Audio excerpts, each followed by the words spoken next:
वो भी दिखा दिया।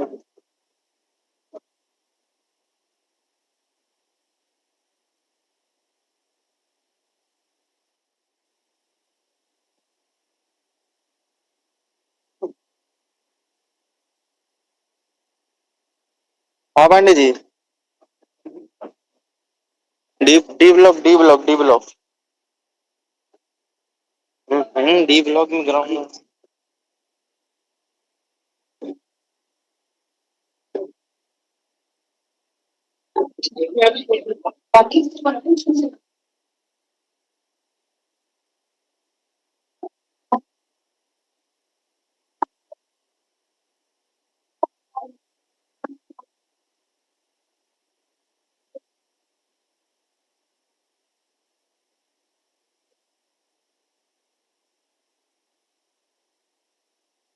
मुझे अभी देखता है।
आगे दे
Ah, I know you. How are you? Thank you. Thank you. Thank you. Good morning. Hello. How are you? Good.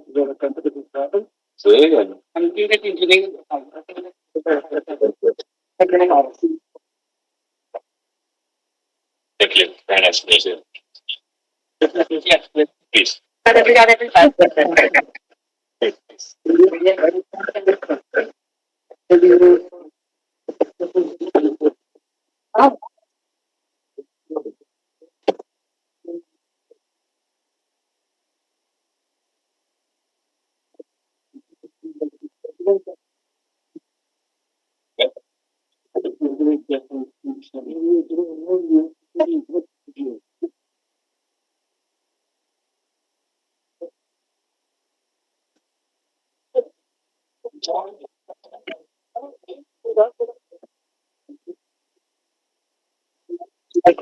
आगे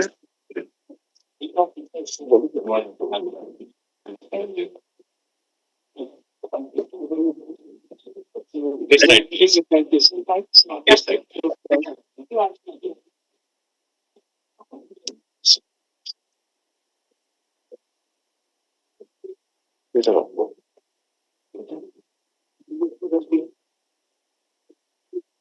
Yeah.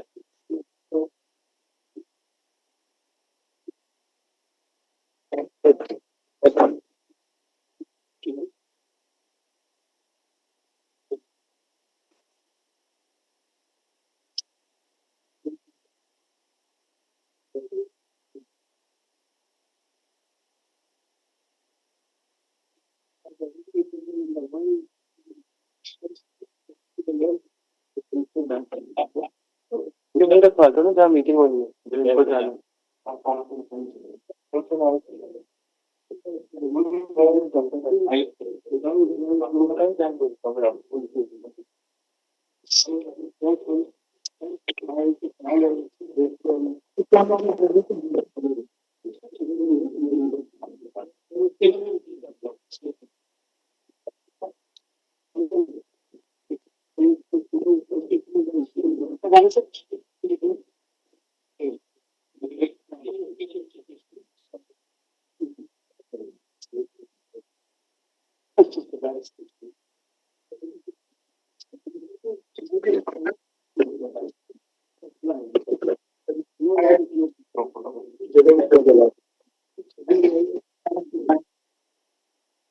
अरे हाँ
right.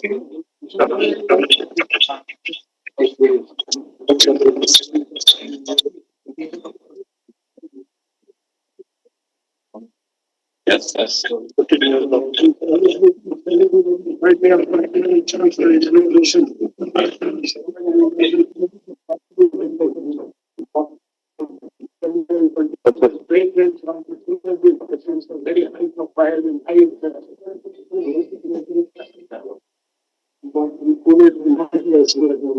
Yes.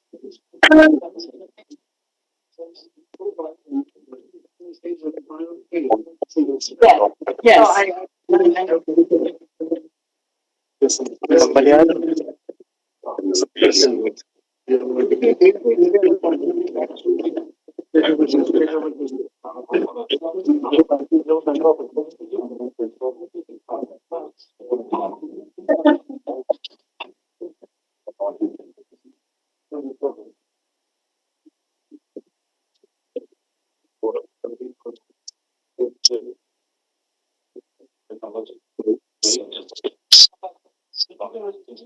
Sure. One is the green strategy, right?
And then also, we rated food for us.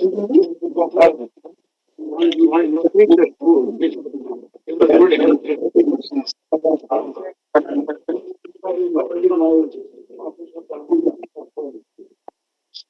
good development of the studio. Maybe a one photograph. My system.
मेरे पास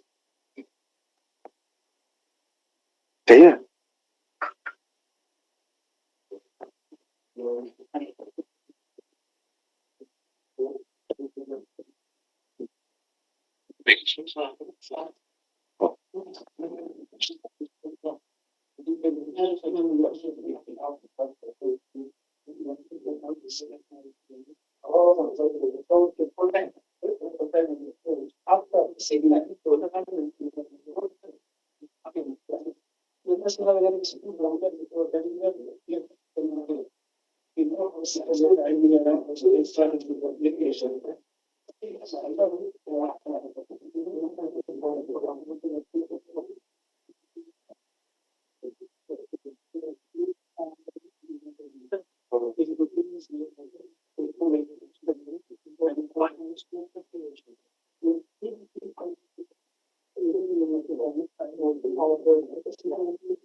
Fellow of farming. Congratulations.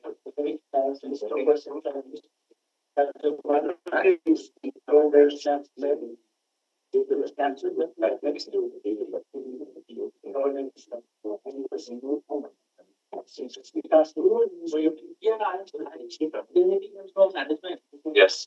So I'm a different role. I'm also the director of business and the of financial management. But yes, as a director role, I have to go out and Yes. the basically subject like all of them. So yes. Great to meet you. What's the reaction when you innovation incubator? Okay.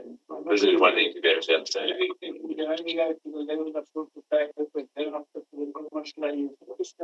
Right. We have a good number of starters, 47 student starters came into the system.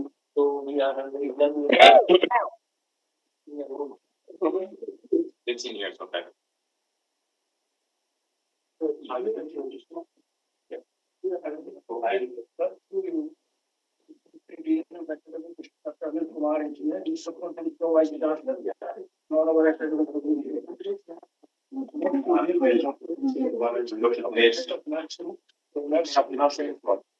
Nice to meet you.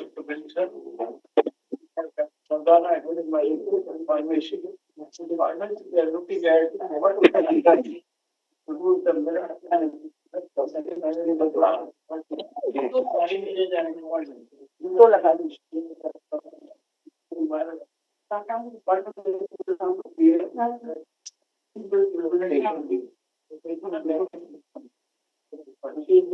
morning, sir, and rather than starting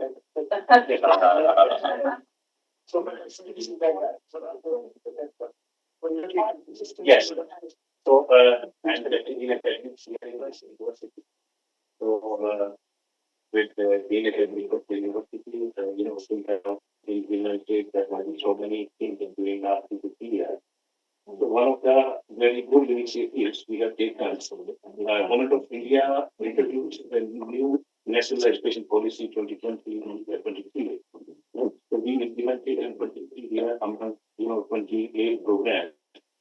And now on all UP programs are 4 year, earlier was 3 year, like 3 years. So it is like international universities are having 4 year programs. Sure. So now all programs are that part of the international degree, and where we have implemented multidisciplinarity into our different degrees, including BA, BCom, BCA, BBA. So this is the three discipline model which we implemented. So a student who is admitted into, for example, a degree program, so he has to opt for another track or course from housing, which is, from maybe like the student will opt from science discipline or engineering discipline as AI there outside, discipline. So it will be a major or minor there. So that we implemented, and now this year, 2025, 2026, the rest of the programs like deep learning and the increasing programs also.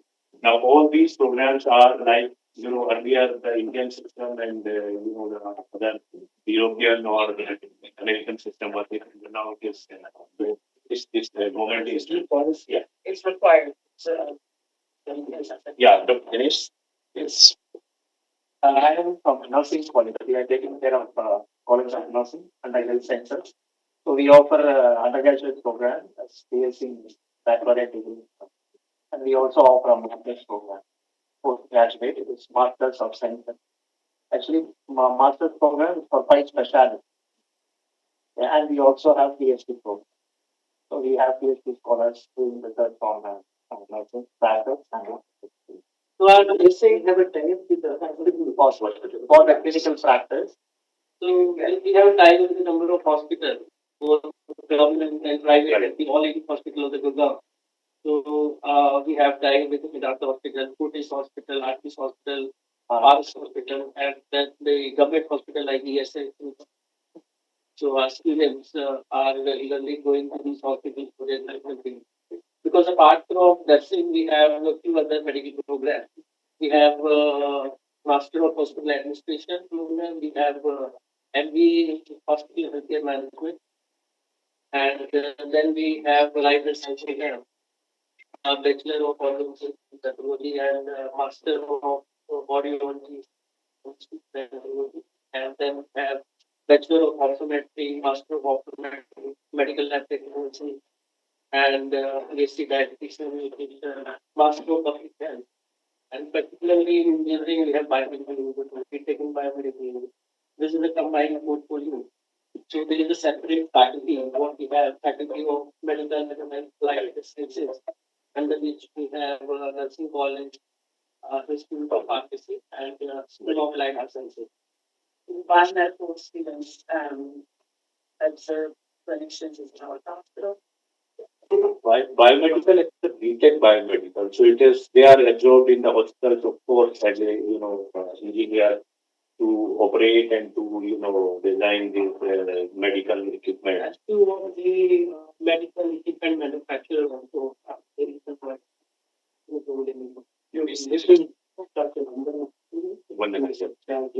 but when it's to get more detail also during this and also the hospital products that we have to work with. We just believe that much better convey both as both are very important.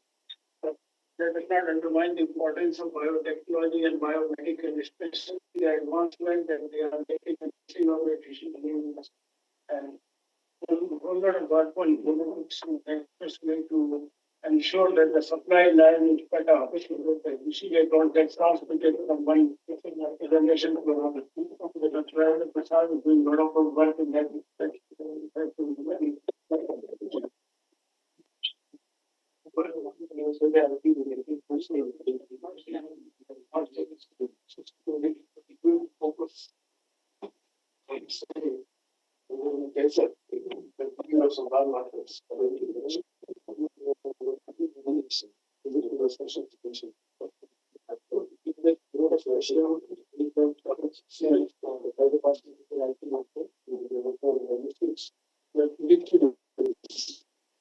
Yes, Dr.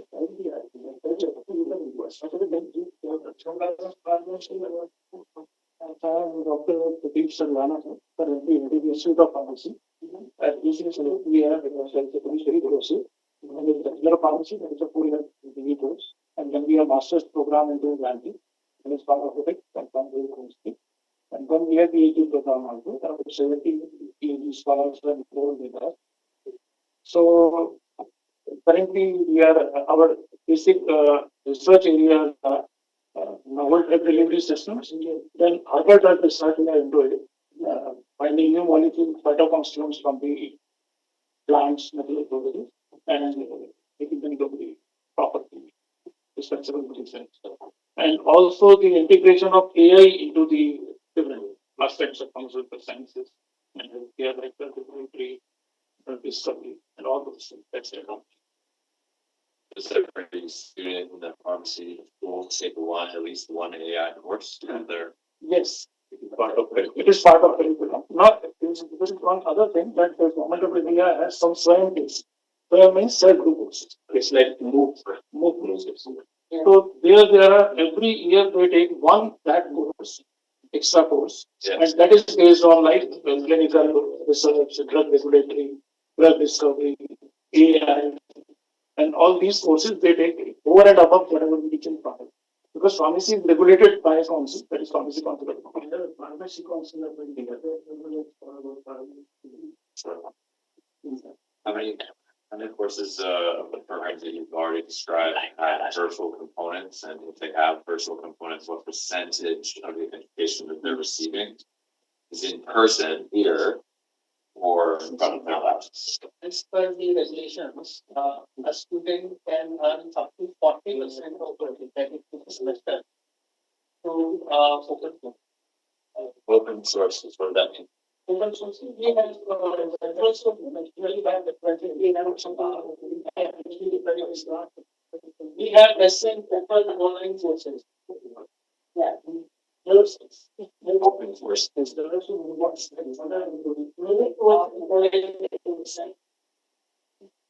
they have more options. Got it. I think some of my, I did online, so online course development many years ago, so I'm familiar with them. It's been a while.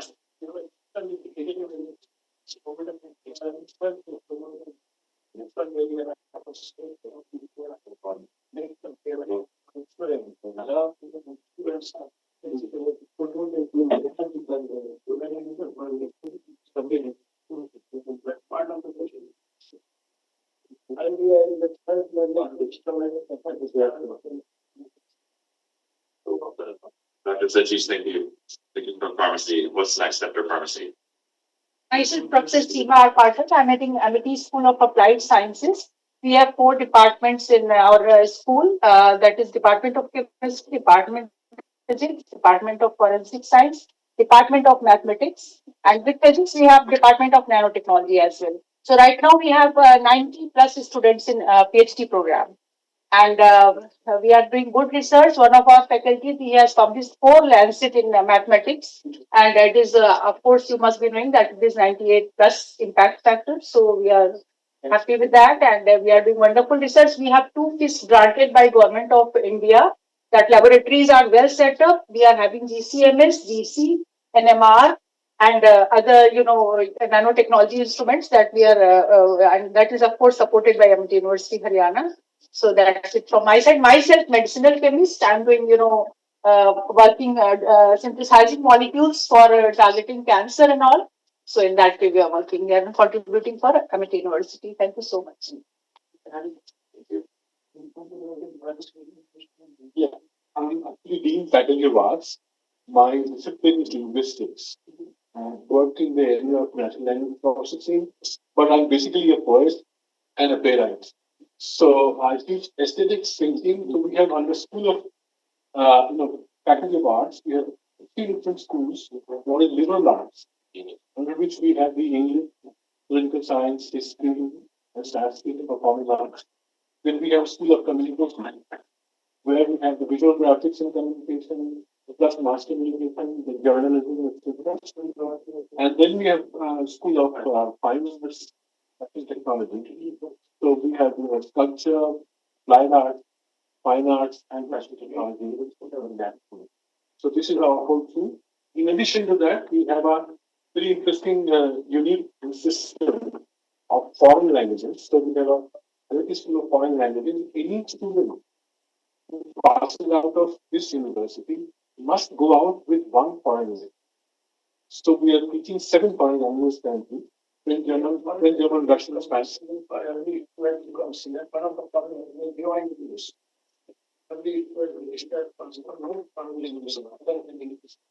Spanish is also one of the languages. So French, German, Spanish, Russian, Korean, Japanese, Chinese. What's the most popular? Seven languages. What is the most popular? French and German is most popular, and Six semesters. Most popular is French and German. Yes. Yeah. But these days, Japanese is also picking up. A lot of people are opting for Japanese. Japanese culture. And of course, those who are into the social sciences and humanities, they're more into Korean because of K-pop. Oh, yes. Computer has been nutrition, food and nutrition, food technology. Science, engineering, management, and arts important. Also, what's important in food and nutrition. I'm heading the School of Applied Health Sciences. Our two vice chancellors have already introduced all the courses. So we are working in the areas of optometry, audiology, nutrition, medical lab technology, stem cell research is also one of the area that on cancer biology, the research is going on. We have 5 Lancet publications that facilitated and projects CMR, Ministry of Finance, and also we have consultancy projects that is from the Ministry of. We have collaborations. So one of the scientists is the scientific advisor there, and we have developed two softwares also with AI based. That is one is you can find out the complex deficiency related with stress, and with that tool. And second is the diet planning software that you put any recipe name and its energy, protein, carbs, everything comes out. That is also one of the research that is going on. It is already developed, the software is there, and because otherwise manually it is a very long process to find out everything in the food.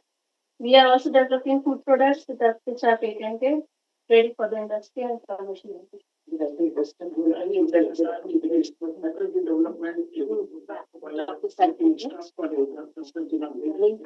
Amity Academic Staff College, where we like to train many faculty members, whether they are freshers or whether they are experienced. So we organize a lot of faculty development programs, refresher courses, seminars, webinars, and expert talks for them so that they can align with the global standards.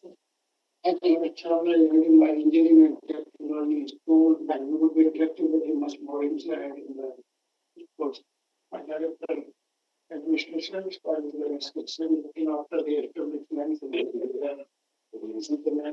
We have, for the, obviously, of the academics, we have about 200 classrooms, 150 labs, about 20 research labs, and 27 computer labs. I look after the equipping of the labs as well as the consumables, non-consumables, and develop the labs as required by the academics for the research. For the world or that Vishal and people in the very fantastic team there. Yes, it's not even a senior.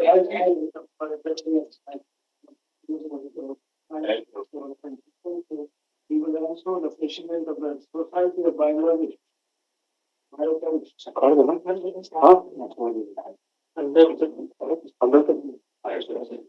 Oh, yes.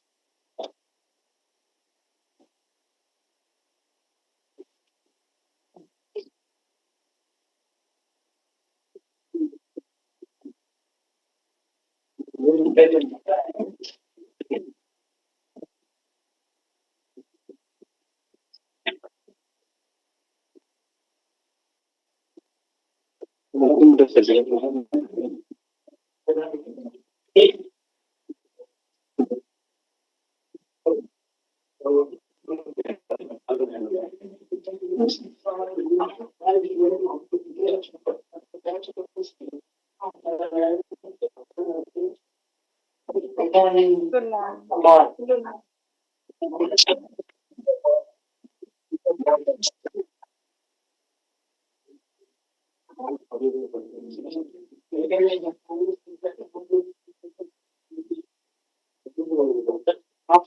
Good morning, everyone. Good morning. On behalf of Amity University, Haryana, I, Dr. Shweta Sana, extend a very warm and cordial welcome to the distinguished delegation, Dr. Matthew Watergreen and Ms. Emmy K. Dem from Rice University, USA. We are honored to have with us respected Vice Chancellor Professor Dr. P.V. Sharma, Pro Vice Chancellor Professor Dr. Vikas Madhukar, Professor Dr. W. Salvamurthy, President, Amity Science, Technology and Innovation Foundation, Professor Rajendra Prasad, Dean Research and Director, Amity Institute of Biotechnology, Professor Paras Chawla, Director, Amity School of Engineering and Technology, distinguished faculty members of AUET and students here today. It's indeed a delight to have you all here. Today's visit marks an important step towards strengthening academic collaboration between Rice University and Amity University, with a shared vision of advancing innovation in bioengineering design, biotechnology, molecular medicine, biomedical instrumentation, medical devices, health innovation, incubation, and student led prototyping. We are delighted to host this academic and innovation focused interaction that aims to explore meaningful synergies and future collaborative programs between our institutions. Welcome, everyone. To formally welcome our guest and set the context for today's interaction, it is my privilege to invite Professor Dr. P.V. Sharma, Honorable Vice Chancellor, Amity University, Haryana. Professor Dr. P.V. Sharma is a distinguished academic leader with over 5 decades of contribution to higher education, research, and innovation. A PhD from the University of Birmingham, UK, his research spans mechanical engineering, energy technologies, and nanoscience. Former founder, Vice Chancellor of Delhi Technological University, and professor at IIT Delhi, He has been instrumental in building strong research ecosystems and advancing innovation driven academic institutions. A visionary academic leader, his guidance continues to strengthen global academic partnership and innovation driven education at Amity. Sir, may I request you to kindly address the gathering? Thank you so much indeed. Nothing could make me more happy than to extend a very warm welcome to our very distinguished visitors from Rice University in USA, coming from the state of Texas, the city of Houston. I feel so much delighted to extend a very warm welcome to Dr. Matthew on my left and to Madam Emmy on my right. Both of them are people of great eminence and great impact in their own university because they are the ones who are looking at how to translate the ideas into innovative products and services and then benefit the society and global humanity at large. I extend to you a very warm welcome on my personal behalf, on behalf of the entire Amity University Haryana community, including my heads of institutions, members of the faculty, and my very dear students present here in this hall.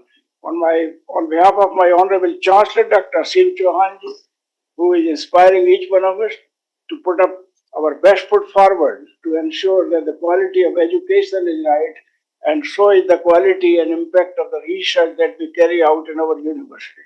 I'm also equally delighted to extend a very warm welcome to the Honorable President of the Amity Foundation for Science and Innovation, Dr. Silva Murthy, who is leading from the front under the visionary leadership of our Honorable Founder President to ensure that each of our Amity universities are research and innovation driven universities, which means that research and innovation are integrated into almost every single activity that we conduct within the university.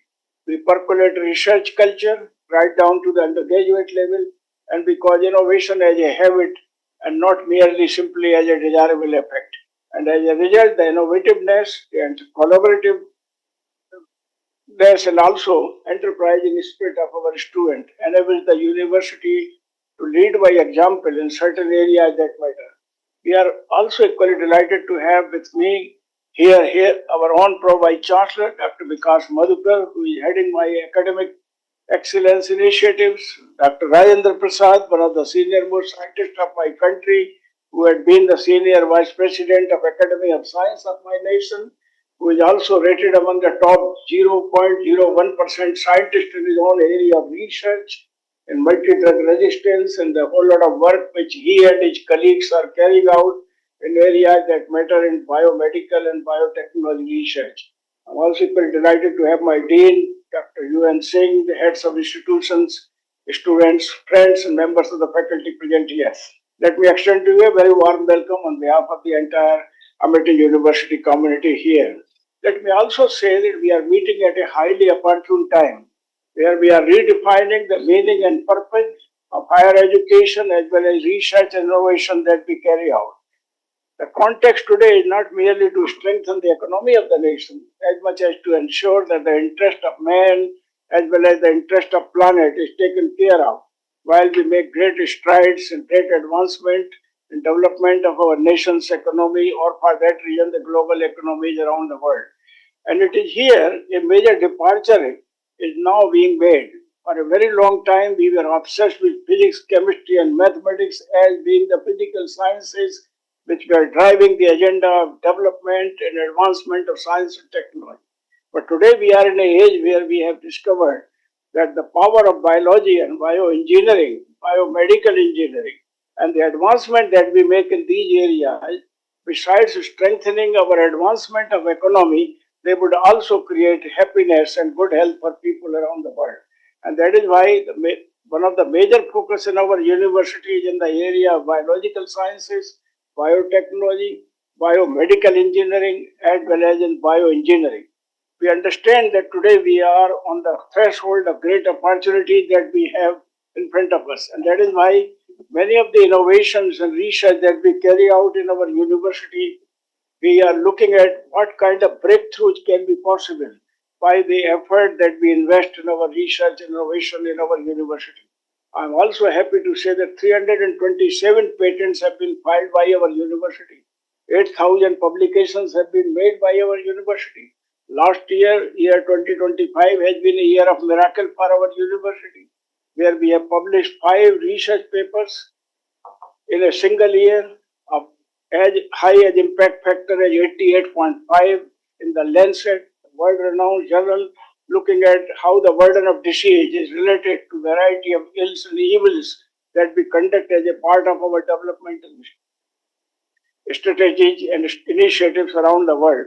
Dr. Manoj Kashyap sitting here with long hairs and Dr. Kamal Kumar, if he is present here, both of them have been the authors of these 5 publications in a row coming in a single year and jointly by our university. We feel immensely proud of this event. We have also thereafter continued this euphoria. Dr. Kamal Kumar has brought another paper of 31.5 impact factor recently published in the Lancet in 2026.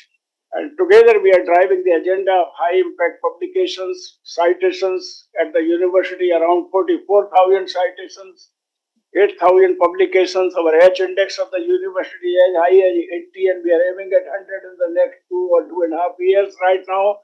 The idea is to ensure that the effort that we invest in science and technology and largely go in the direction of causing major breakthroughs, so that the advancement that we make today do not bring the tears of the kind that have been the feature of the advancement in the past.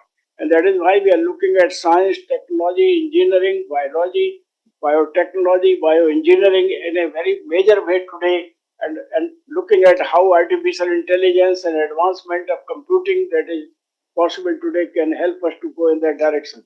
Some of the high impact patents that we have filed from here could be classified as overambitious. For example, we have filed a patent how to create liquid hydrogen at room temperature.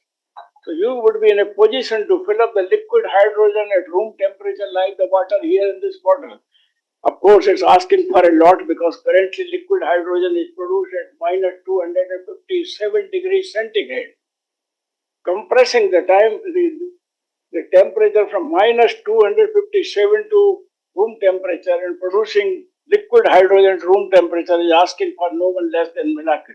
But if that happens, you would have solved the problem of storage, and you would have made also the hydrogen much more safer than it would otherwise be by the initiative they are making.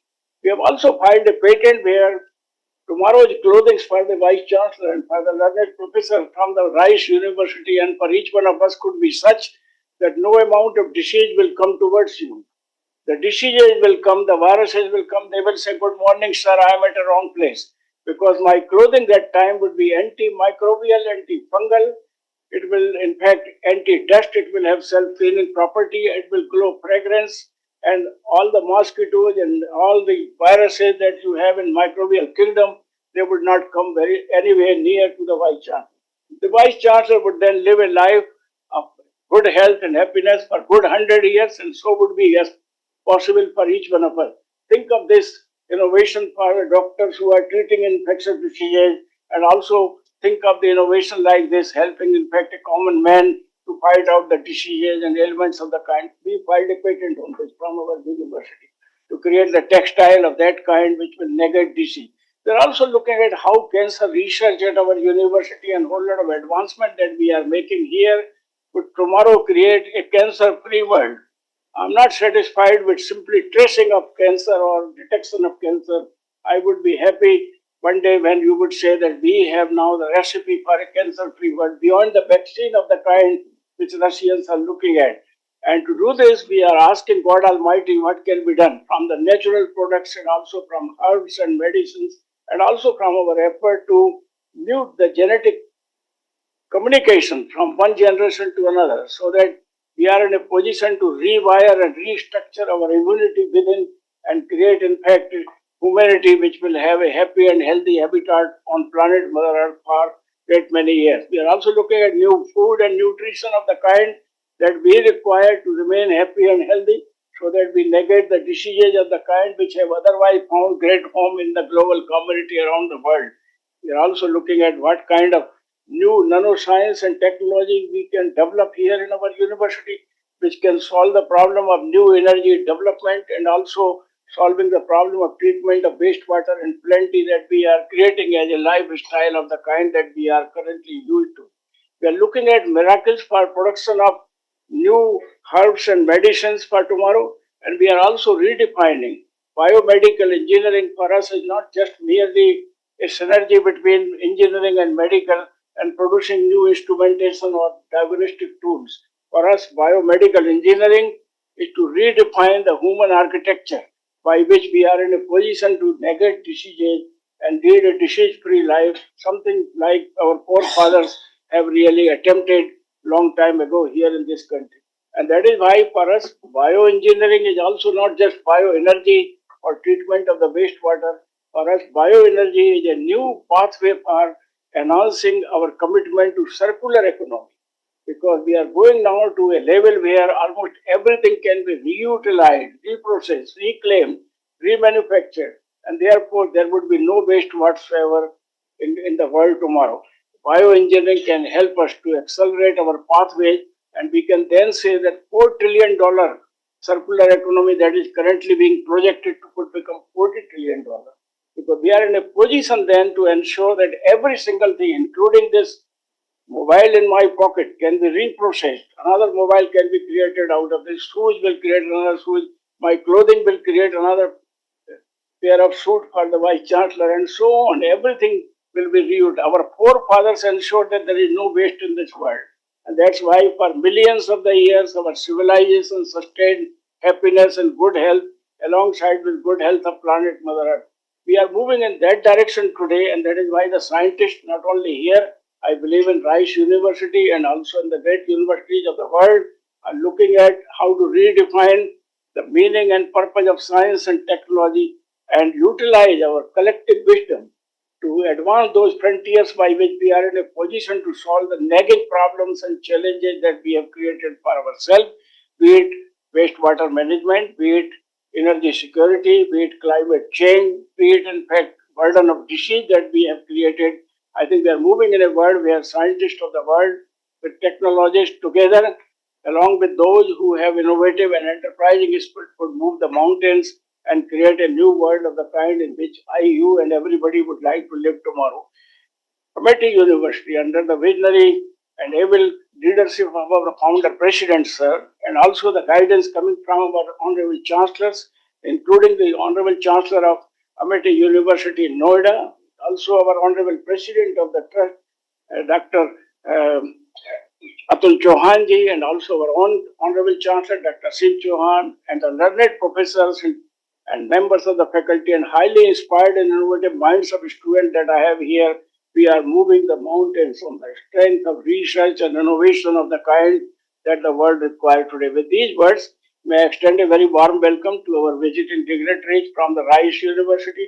I had the privilege of visiting Houston a couple of times. Of course, I know Rice University. I know that you have great many universities in Houston. Together, you are pushing the layers of research innovation. Rice University is a research-driven university. It's a research university in the right earnest, and that's why we are looking at you now, how research could become now translated into products and services that will wipe out the diseases, tears, and solve the problems as well as the challenges that are knocking on our doorstep. A warm welcome to both of you, and I thank you, Dr. Silvamurthy, sir, and our foundation for making the two learned professors from the Rice University available to us for this morning. Thank you so much indeed, ladies and gentlemen. Thank you. Thank you, sir, for your inspiring words and for outlining the vision of research and technological growth of Amity University, Haryana. Thank you. Professor Vikas Madhukar is a distinguished academic leader and strategic thinker specializing in finance and strategy with a doctorate in international finance. He currently serves as Pro Vice Chancellor at Amity University, Gurugram, Dean of the Faculty of Management Studies, and Director of Amity Business School, while also leading innovation, incubation, and entrepreneurship initiatives. With over 25 years of experience, he has guided 15 PhD scholars, published 80 plus research papers, authored 5 books, and actively contributed to curriculum innovation and academic transformations. A mentor for change under Niti Aayog's Atal Innovation Mission. He has supported startups, advised institutions, and trained leading public and private organizations. His leadership continues to strengthen academic excellence, industry collaboration, and future ready education. May I now invite Professor Dr. Vikas Madhukar sir to share his thought on collaborative research and institutional engagement. Over to you, sir. Thank you so much. Very good morning to all, respected Vice Chancellor, Professor Dr. P.B. Sharma, Dr. W. Silvamurthy from MIT University Uttar Pradesh, Noida, our very eminent guest of the day from Rice University, Ms. Abby, who has an expertise in the area of strategic partnership, operations management, and digital strategy, and Dr. Matthew, who has expertise in engineering education, prototyping and fabrication, and bioengineering and product design, dean, directors, head of the department, faculty members, and my dear students. I once again, on behalf of our Honorable Founder President, Dr. Shobhit Chauhan, on behalf of our most dynamic chancellors, Dr. Atul Chauhan, Chancellor of MIT University, Uttar Pradesh, and Dr. Asim Chauhan, Chancellor of MIT University, Haryana. I am once again extend a very warm welcome to you to MIT University, Haryana. So, although the Honorable Vice Chancellor has given a very comprehensive view about the university, keeping in mind the time constraint, I will not speak much, but I would like to further add and would like to mention some of the achievement of the university. As I was mentioning while you were taking a cup of tea in the VIP lounge, that this university was established in year 2010, and it is a 15-year of establishment of this university. But within 15 years of its establishment, the university has had a remarkable achievement. Currently, we have six faculty domain. We have Faculty of Science, Engineering and Technology, Faculty of Management Studies and Behavioral Sciences. We have Faculty of Law, Faculty of Architecture and Planning, Faculty of Liberal Art, and Faculty of Medical Allied Health Sciences. Under this six faculty domain, we have 17 institutions which are running programs in 42 disciplines. So we have 108 undergraduate and postgraduate program, and we are offering PhD in 40 disciplines. The total student strength of this university is 7,000. The key focus area of our university, we are broadly focusing on five key aspects, where the thrust area are academic innovation, achieving academic excellence, research and innovation. The Vice Chancellor has mentioned about a few of the important achievement in research, and we have planned a comprehensive presentation by Dean Research and Director of SS. Those they are more elaborately going to highlight the research achievement. But I would like to mention about the entrepreneurship ecosystem at the university. And actually, the incubation center in a university was a concept which was pioneered by the MIT only. It was in the beginning of 2000 that MIT was an institution who has first established the incubation center in the university. That was a time when incubation center in the country was unheard, and it was only either in IITs or the MIT has established, and since then now we have 14 universities and 18 overseas campuses. So we have one incubation center in each of our university. As far as incubation center of this university is concerned, our incubation center is supported by Ministry of Electronics and Information Technology, MIT, under TIE 2.0.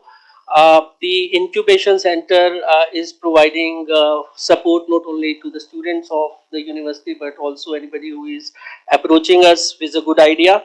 The incubation center has incubated 57 startups. They are from a variety of area, but as far as the thrust of incubation centers are concerned, we have a good number of startups in healthcare, AI and robotic, edtech, e-commerce, and legal tech domain. Uh, so this incubation center is has been ranked in the country among top 10 incubation center by Niti Aayog. Apart from the university focus on incubation center, yes, we have focus on the sustainability initiative. This campus itself is known as a living laboratory of sustainability. We are the first university of the country and second of Asia to be adjudged at US GBC LEED Platinum certified campus.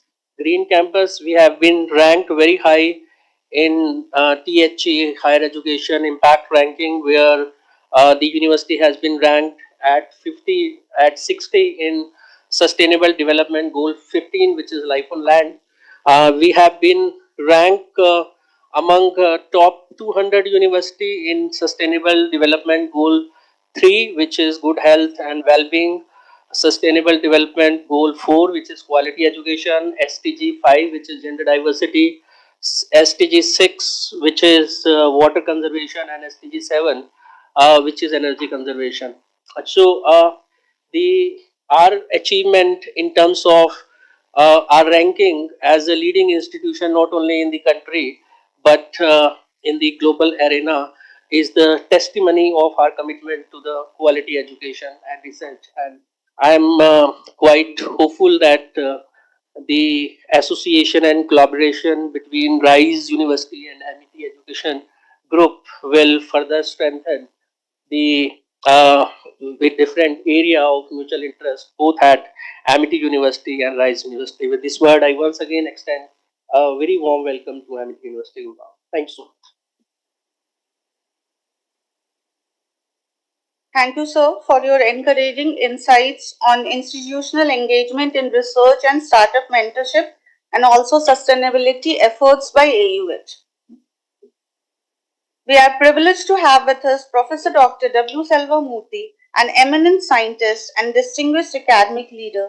Dr. Selva-Murthy currently serves as the President of Amity Science, Technology and Innovation Foundation and Director General of the Amity Directorate of Science and Innovation.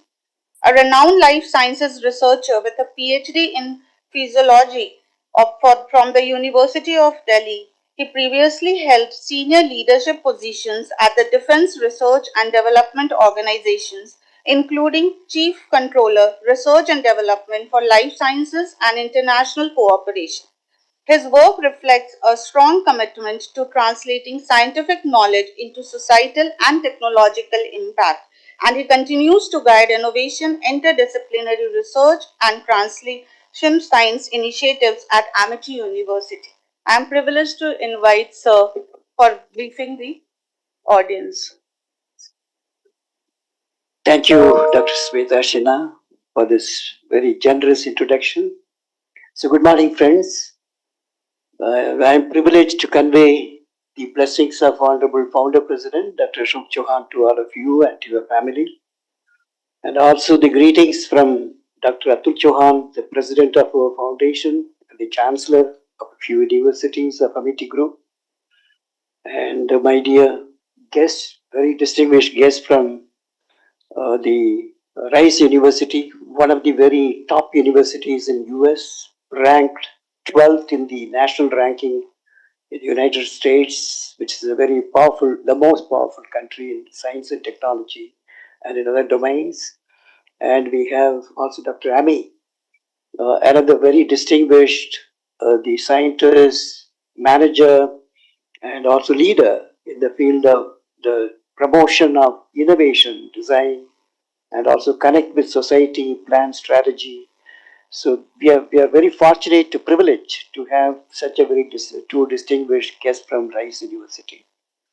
And Professor P.B. Sharma, that you are heading a very great university in Amity Education Group. You are a very experienced, almost more than 3 times you have been Vice Chancellor and you have founded universities.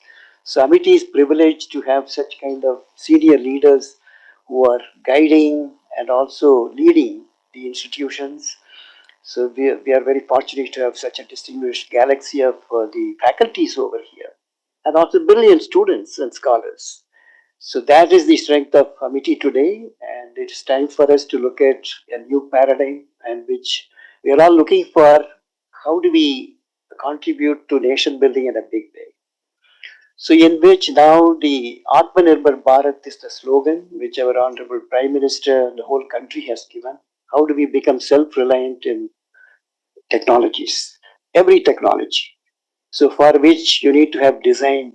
You have to have the design culture, and right from mind to market, lab to land. You need to look at how do we translate scientific knowledge and ideas into deliverables. Could be a product, technology, or a process, or a solution to a problem of the society. So that is how now the focus of Amity Education Group, as you all know, we have published enough, we have filed enough patents, but it is time for us to roll up our sleeves and then also ladies to get ready to give that aggressive approach to see that how do we contribute to the innovation culture. So for innovation starts with design. So that is why this visit is important, because they are heading at design innovation, not only in medical but also in other domains, because design is required. Even in arts you require fashion technology, you need design. So design is not restricted to engineering and technology and a product, but the design is required in many areas. So that is why this center, which they are heading, the best in the world. I can tell you, at Rice University, because yesterday I had the whole day interaction with them, including during the dinner. So I was able to fathom the type of the strength they have in innovation. How do they connect with society? Innovation is not ab initio, just blue sky, but then they are looking at what the society needs and then innovate through the right design. So that is important. Designing for the society, designing for the people. So that is what you need to do, and it should be aligned to the requirement of the society. In fact, the students are taken to society, identify the problem, then design. Start thinking how do we design a solution for that problem. So this is the culture which they have, and we can learn a lot from them. That is why Dr. Atul Chauhan, the Chancellor, and also the President of our foundation, has brought them over here just to give an exposure that what is the great work they are doing globally at the Rice University, which is the top, as I said, for design, innovation, culture. And I'm sure you will enjoy their interaction. And please feel free. And they are here to look at what is our strength in human resource, infrastructure, what are we doing in design, learning from your best practices in the innovation culture and design. So that's why they are here. And I'm sure we will learn a lot from them. And then we will also share our experiences in this particular field. So welcome once again to Dr. Matthews, Dr. Ami, for this wonderful. They're not only just great professional scientists and also the innovators, but they are great human beings. That's what I learned yesterday. Spending the whole day with you, and it will be a great honor for us to connect with you and take it forward our discussion. Enjoy your stay. I have to peel off now. I have to get back to the Noida campus for a exigency. So please go ahead with the meeting. I'm sure you will spend a lot of time here and then look at all that exciting things they are doing. My best wishes to each and every one of you. Good luck.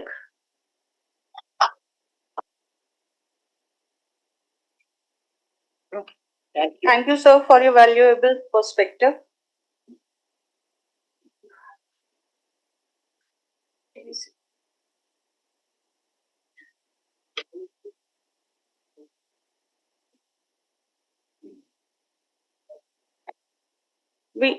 We now move to the felicitation of our esteemed guests as a token of our respect and appreciation. May I request the university dignitaries to kindly felicitate Dr. Matthew Watergreen, Director, Global Medical Innovation Program, Rice University.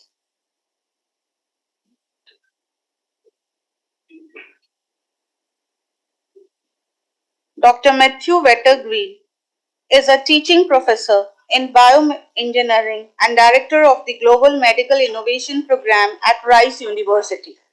With extensive experience in medical engineering design and healthcare innovation, he has co-developed multiple engineering design courses and contributed to establishing one of the first structured engineering design minors in the United States. His work focuses on empowering students to translate ideas into practical healthcare solutions through iterative prototyping, collaborative design, and global engagement.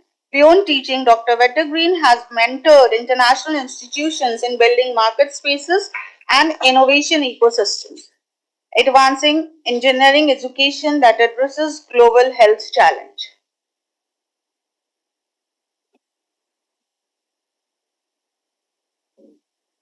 Thank you. May I request university dignitaries to kindly felicitate Ms. Emmy Kaden, Director, Strategic Initiatives and International Program. Ms. Emmy Kaden plays a key leadership role in advancing global engineering design education at Rice University. She has been closely associated with Oshman Engineering Design Kitchen since its early years and currently oversees international collaboration, strategic partnerships, and student centered innovation initiatives. Her work focuses on experiential learning through hands on design, interdisciplinary collaboration, and real world problem solving. With academic training in organizational leadership and adult education from State University, she has contributed significantly to building one of the world's leading university market spaces. Her leadership continues to strengthen innovation ecosystem that empowers students to translate ideas into impactful solutions.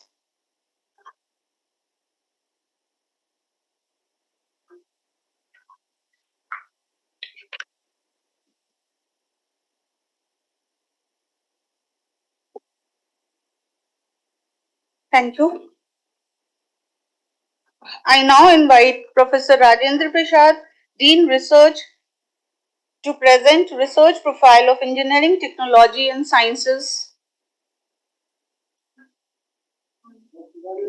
We're just about to come back after seeing off Dr. Silvamurthy. In the meantime, it suffices to say that for a very long time we were looking at biotechnology or biological sciences merely to help the industry. Today we are looking at biological sciences and biotechnology as life sciences so that the humanity is happy and healthy, and so healthy and happy is the planet Mother Earth. And that is why the whole lot of effort invested in the Institute of Biotechnology of our university in looking at what can we do to advancement of life sciences to combat the diseases of the kind that are otherwise knocking at our doorstep. We're also looking at in biotechnology what can we do through microbial biotechnology route to strengthen the cause of bioenergy, and a whole lot of work that we want to do with the biological waste that we have in plenty in our country. We are also looking at biotechnology from the point of view of combating the infectious diseases. Dr. Saif Hamid over there and Madam Fatima, both of them are very serious researchers. We have biomarkers and biosensors. Dr. Ranjita sitting over there, and a whole lot of work that is going on in cancer biology and biological modeling and data sciences and data analytics related to biotechnology under the able leadership of Professor Rajendra Prasad, who himself is a great scientist of our great nation, who has been Senior Vice President of National Academy of Sciences and also President of the Society of Biochemists, one of the oldest society of biological scientists of our country, Dr. Rajendra Prasad. He is also on the court of Indian Institute of Science, Bangalore, one of the top ranked science institutes that we have in our country, and has been the Pro-Vice Chancellor of Jawaharlal Nehru University at JNU, one of the research university that we have in our country of great eminence and repute. Over to you, Dr. Rajendra Prasad. So,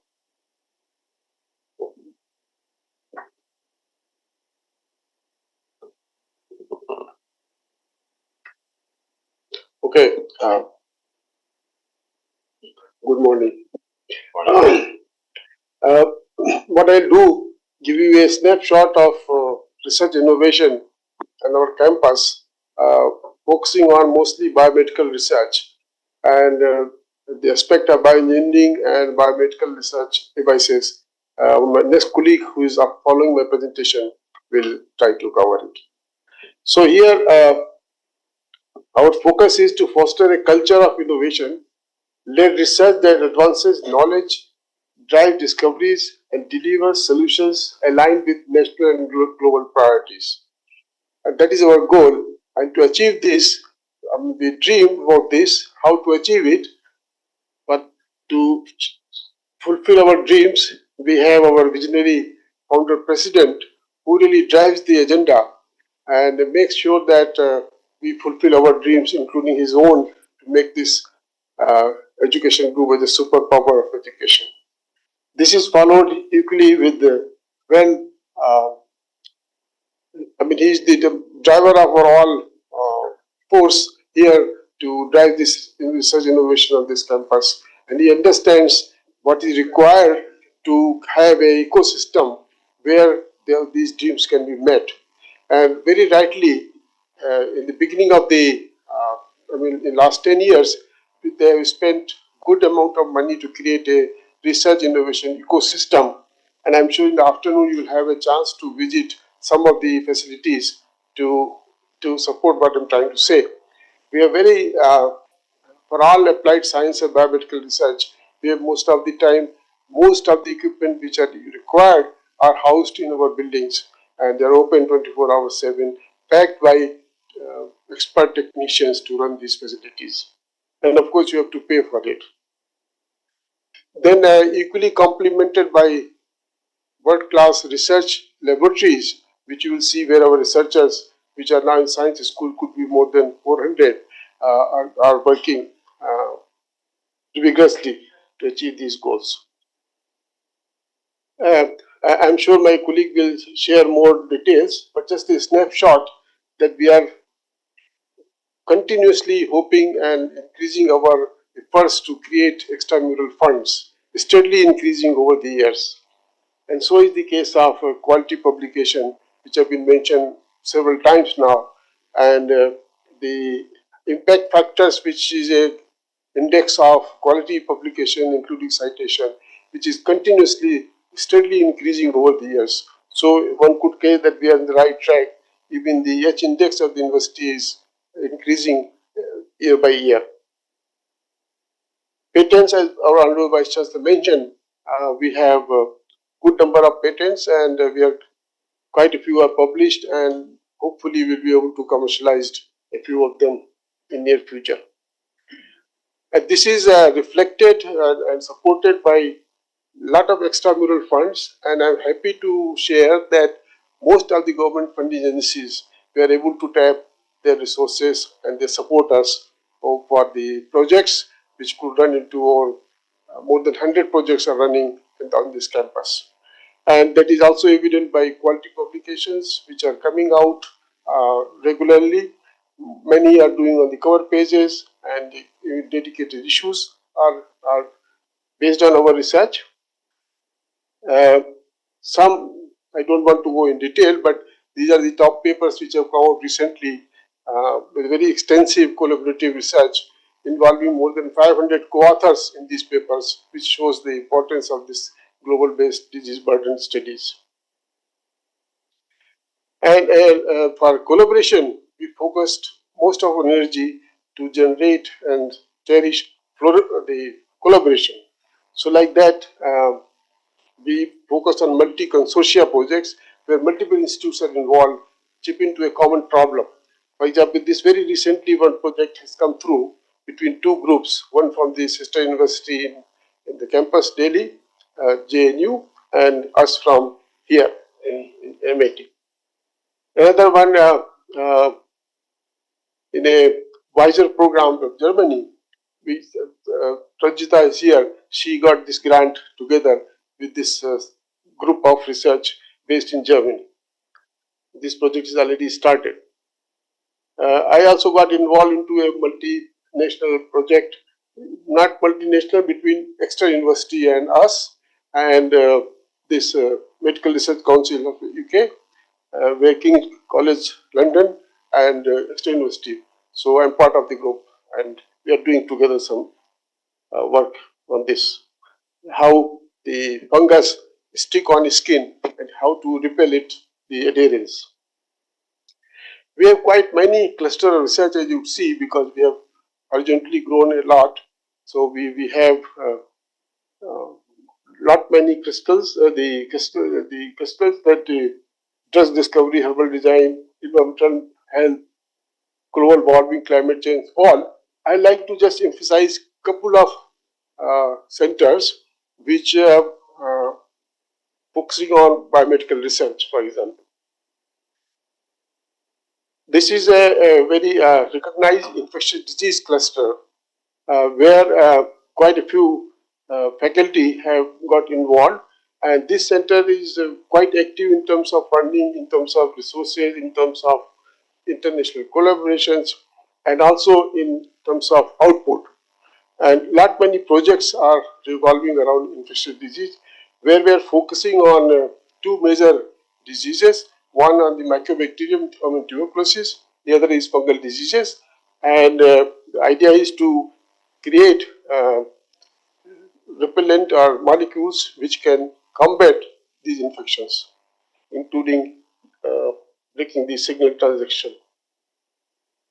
And this, I'm happy to tell that this infectious disease center has been recognized among top 30 institutes in the country by Indian Council of Medical Research, particularly focusing on AMR in India. Then we have a cluster on base focusing on cancer. Here again, a group of bright faculty got in. They are working on the, again, biomarkers, predictive, how can we predict cancer at early stage, and some focusing on epigenetics, and even making skin models to create and treat the skin diseases. Then we have a cluster on nanoscience, very active cluster. Precise agriculture, nanobionics, nanobiosensor are some of the business they are doing. And again, well funded, well recognized in terms of publication and so on and so forth. Data science is another area which we pursue, and they have quite a few colleagues focusing on computer-aided drug design, AI, ML enabled drug design strategies, AI driven image analysis, and so on and so forth. Some of the colleagues you will be able to meet when you visit us in the afternoon. This is another aspect where from the government funds, we also get some core grants. So this is one example. This grant came about 6-7 years ago. What we call is the Fund for Improvement of SNT Infrastructure at Universities. So if you have a certain ranking, then only you can apply for this. So this facility came and we created a lipidomic research facility, very unique in terms of Indian context, and it has been very, very good fortune that most of our research on lipidomics is focused on based on this facility, and almost 10 research grants are revolving around this facility, and more than close to 20 students are working on these problems. So it has been a single source of resource and very well used, and we are trying to expand it to start doing metabolomics and proteomics as well. Likewise, this core grant has come to Applied Sciences, the school that especially to strengthen material research, and another one has come to Applied Science as well to say about the nanomaterials for prophylactic diagnosis and therapeutic applications. So these grants are very coveted, very competitive. So having 3 in a campus is a good indicator of how well we have been doing.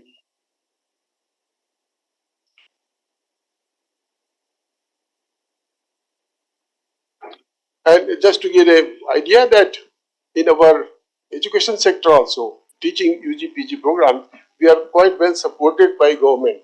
And about some PG teaching in biotechnology is recognized by government of India, where we also take national level test competent students in our program. So that's quite well, and they support the student for those 2 years continuously, giving them stipend as well. So as a result, we are able to create hands-on experiment situation and labs, which you might be able to see in the afternoon. They are exclusively for students.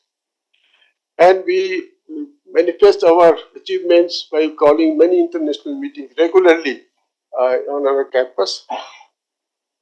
One recently we had a meeting in last year where we celebrated 30 years of a discovery which we did shared in antifungal research.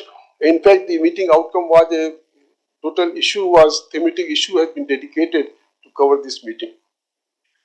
Recently, we celebrated 15 years of our establishment of a biotechnology institute, which was well attended, and even the departmental secretary of biotechnology was here to congratulate us. Thank you. So, more you can see when we meet.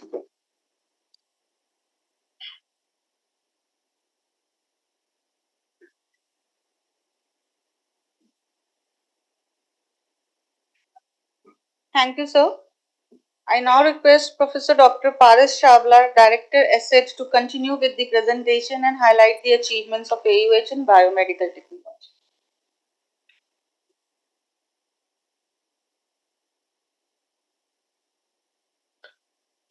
So, respected Honorable Vice Chancellor, Professor P.B. Sharma ji, Honorable President, STF, Amity University, Dr. Silva Murthy, Pro Vice Chancellor, Professor Dr. Madhukar, distinguished delegation from Rice University, led by Dr. Matthew, and Miss Amy, esteemed Dean Research, Professor Rajendra Prasad ji, Dean Faculty of Arts and Humanities, Dr. UN Singh, Deputy Dean Academic, Dr. Anil, respected directors, HOIs, respected colleagues, researchers, and my dear students. A very good morning to all of you.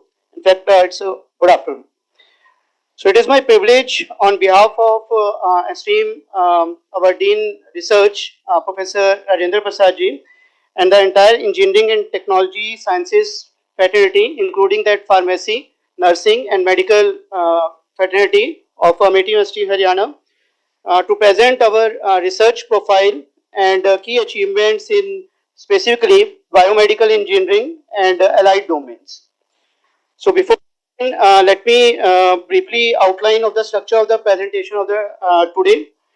In the first R&D present an overview of the research profile specifically for that nanoscience and biotechnology at AUH, and highlighting our institutional research strength, infrastructure, and innovation ecosystem.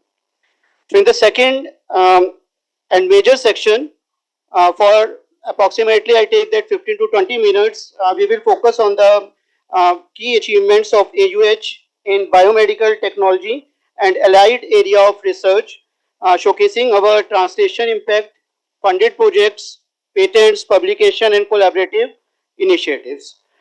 So I am privileged that all the principal investigators and contributors, researchers behind these achievements are present in this conference room, and on their behalf and on their presence, I will briefly present their work while being mindful of the time constraint.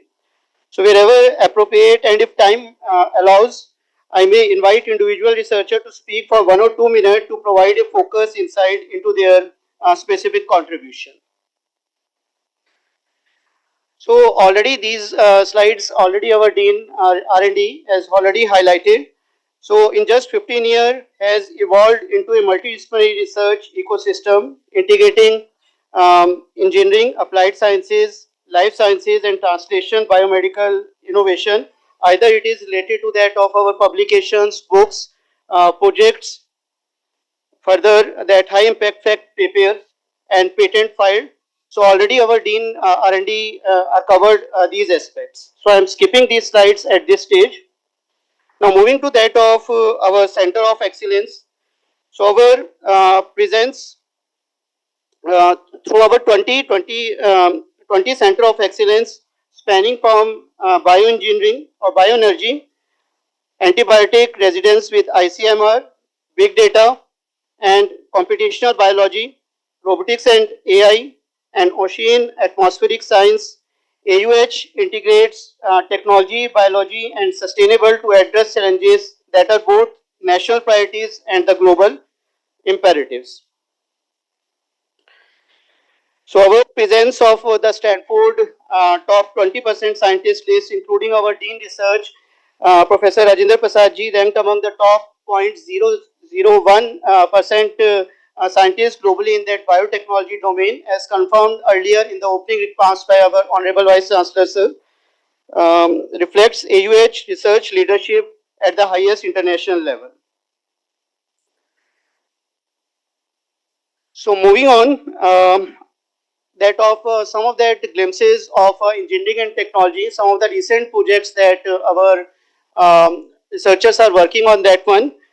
So School of Engineering and Technology is currently executing a DRDO-sponsored strategic project in collaboration with IIT Ropar, developed on an AI/ML-powered dynamic decision support system for avalanche susceptibility mapping in the Northwest Himalaya region.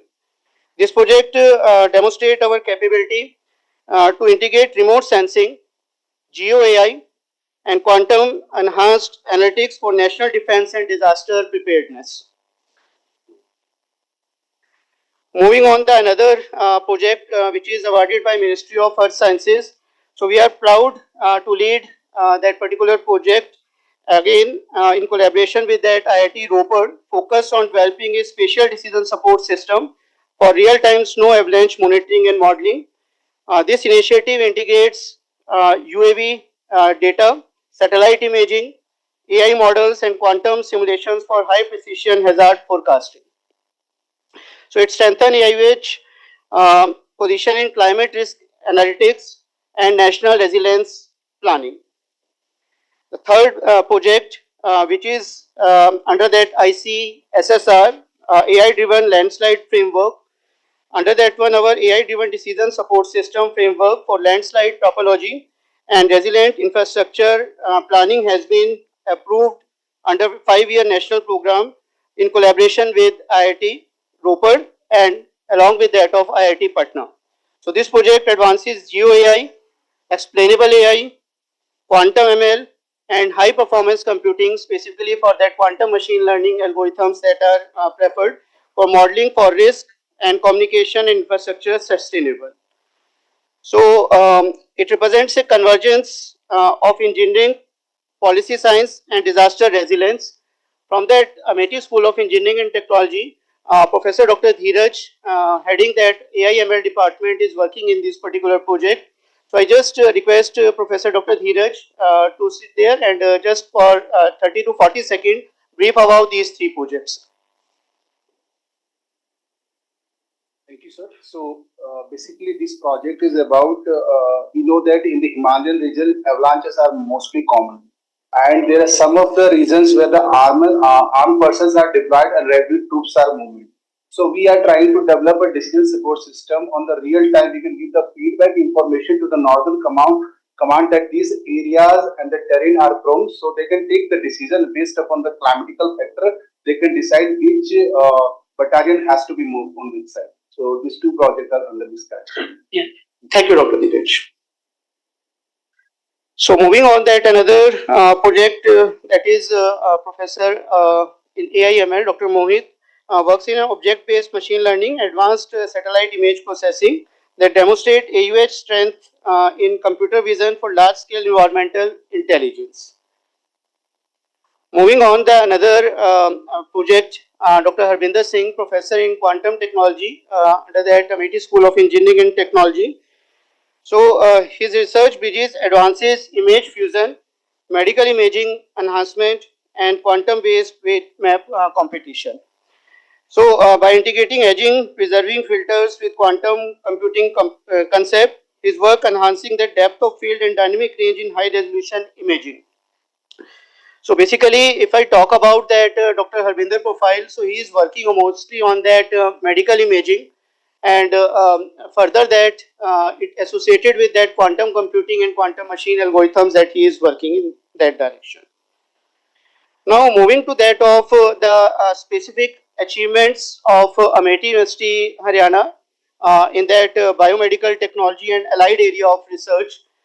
So from AI-enabled smart bioinstrumentation and precision IoT system to CRISP-based tuberculosis diagnosis and global epidemiological research published in the Lancet, AUH biomedical work spans laboratory innovation to global health report. Similarly, our research in nanobiotechnology, biofilm inhibition, microbiome therapies, biomaterial surface engineering, and international industry collaboration demonstrate AUH strength in translation fundamental science into clinically and industry relevant biomedical solution. So this is the project that I am working on, that one. That is AI-enabled smart bioinstrument transform and every day that we have a blue tea that we are taken into a real-time biochemical diagnostic system which integrate computer vision, quantum analytics and precision sensing into a portable health intelligent platform. So basically this particular project is more related towards that a portable device which tell about the nutrition, vitamins and other health benefits to a consumer. Moving on, that another one, from food analytics to intelligent food ecosystem, deploying AI, IoT sensor and embedded intelligence to convert conventional appliances into precision control, data-driven smart biomonitoring system.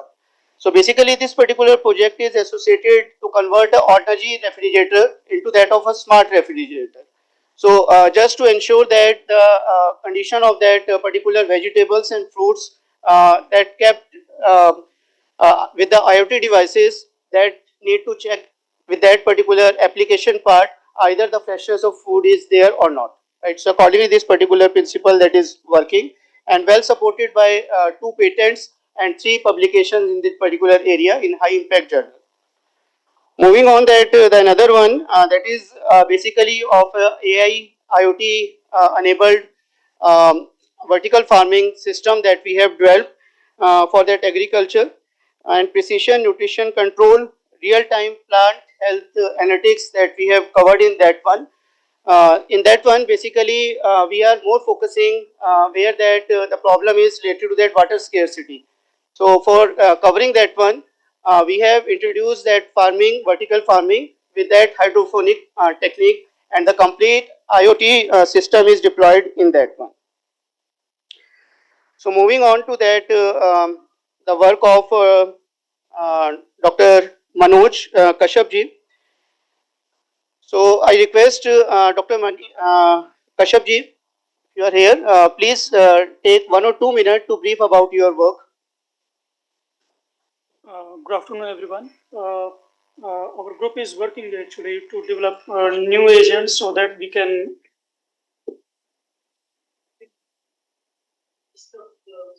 machinery, because we have coding fragment and non-coding fragment.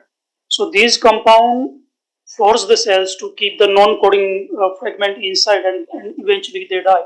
So that's one area. Another area is that we know that cancer cells, along with that there are other cells also present, stromal cells, and these cells actually do more dangerous damage because they allow cells to overcome resistance therapy and all those kind of things. So what we're trying is to identify those molecules, those interact between normal and these cancerous cells, and how we can interrupt that nexus. And third one is that these days in oncology, one of the therapy which is more popular is checkpoint based therapy.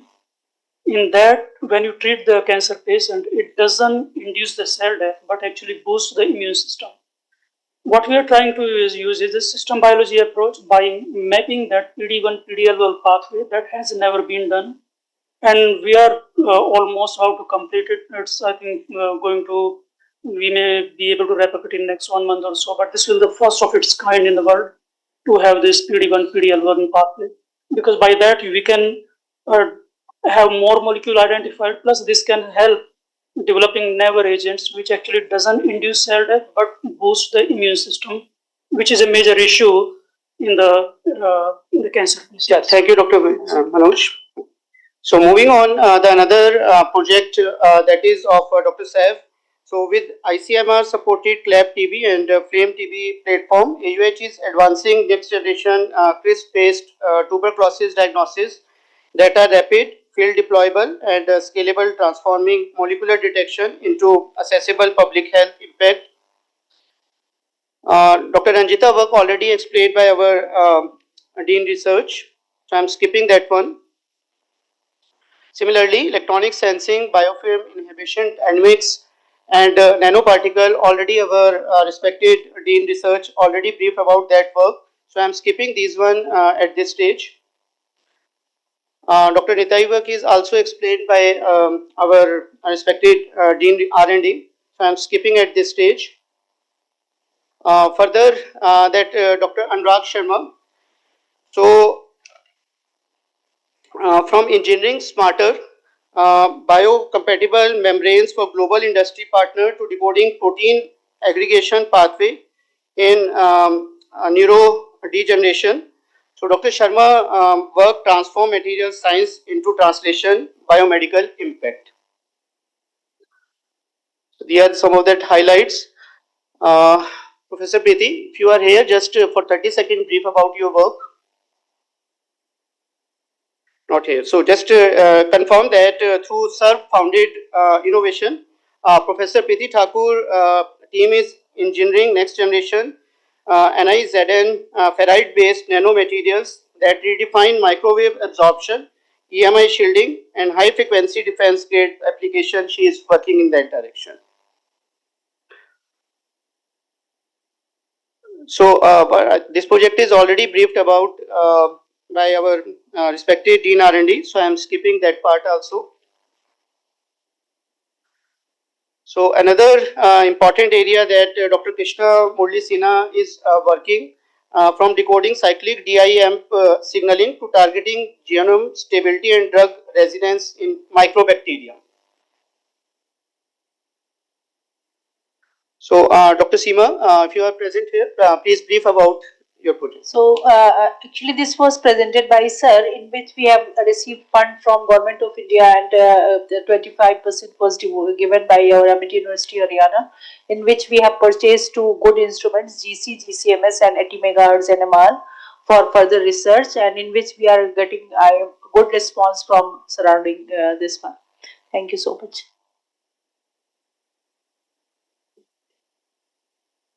Dr. Arnav.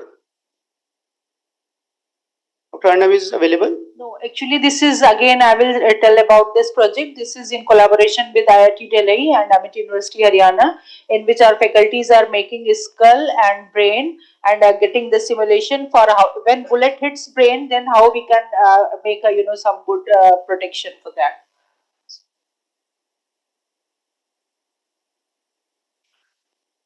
Dr. Anirban, please just take 1 minute to brief about your project. Yeah, so this project is in collaboration with AMT Incorporated in USA.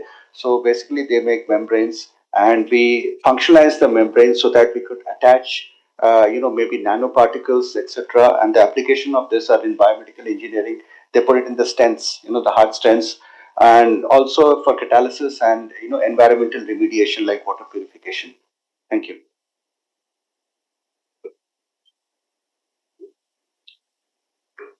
Right.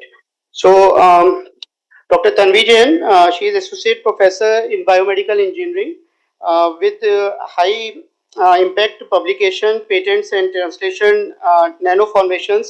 Her work bridges computational biology and advanced nano carrier systems for real world biomedical application. Dr. Shweta, please brief about your work just for 30 seconds. Please. So my work was normally to find out differentiate between normal pathology or the tumor or the other cells. So wherein we had gone through different T1 weighted, T2 weighted and other FLAR, DWI images, and the demarcation of normal parenchyma was different, very difficult. So for that, we have developed MRBAC method and collected around 1800 features and constitute the ensemble and then the ground truth working. So Thank you, Dr. This is it. Shweta. Dr. Vandana. Yes. Thank you, sir. So I am working on NMR spectroscopy basically. So with the NMR, we are designing pulse sequencing, and then with those pulse sequencing, we try to see the interaction between the ligand and protein. So my recent work is basically on pesticide impact on the human body. So what will be the effect of pesticide, and if we can use certain kind of metabolites? So what will be the like pesticides are more harmful or their metabolites are more harmful? So we try to conclude this with NMR techniques. So basically our major focus is on NMR spectroscopy, where we are checking with STD NMR and ligand based NMR, and then other than this we are working on various disease. So how neurodegenerative disease are going to happen, and what will be the impact of various biotin supplements on the human body. Thank you. Right. Dr. Atil. Good afternoon. So the work involved preparation of nanostructured dosage forms for topical delivery of hydrochloroquine for the treatment of rheumatoid arthritis. And this work was supported by Ginseng Society of South Korea, and we got a funding for the preparation of this particular dosage form. Thank you. Dr. Arun. Yeah, please. Actually, this work is concerned about to find out some diagnostic and prognostic biomarkers for early detection of recurrent and non-recurrent myocardial infarction. Thank you. Thank you. So that's it, sir. These are some of the glimpses that Amity University Haryana is working in that specifically biomedical and allied research in that particular domain. Many of that I have skipped here. Believe me that there are many good contribution in that form of publications, patents, and other departments are equally doing well in this particular area. That due to the time constraint, I can't show you at this stage. So in detail that I will share with you the complete details related to that, what exactly we are doing, sir. Thank you. Thank you very much.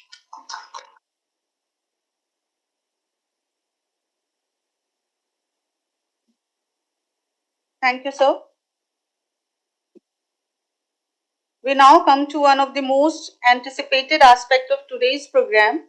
So our first speaker is Ms. Emmy K. Dern, Director of Strategic Initiatives and International Programs at the Oshman Engineering Design Kitchen, Rice University.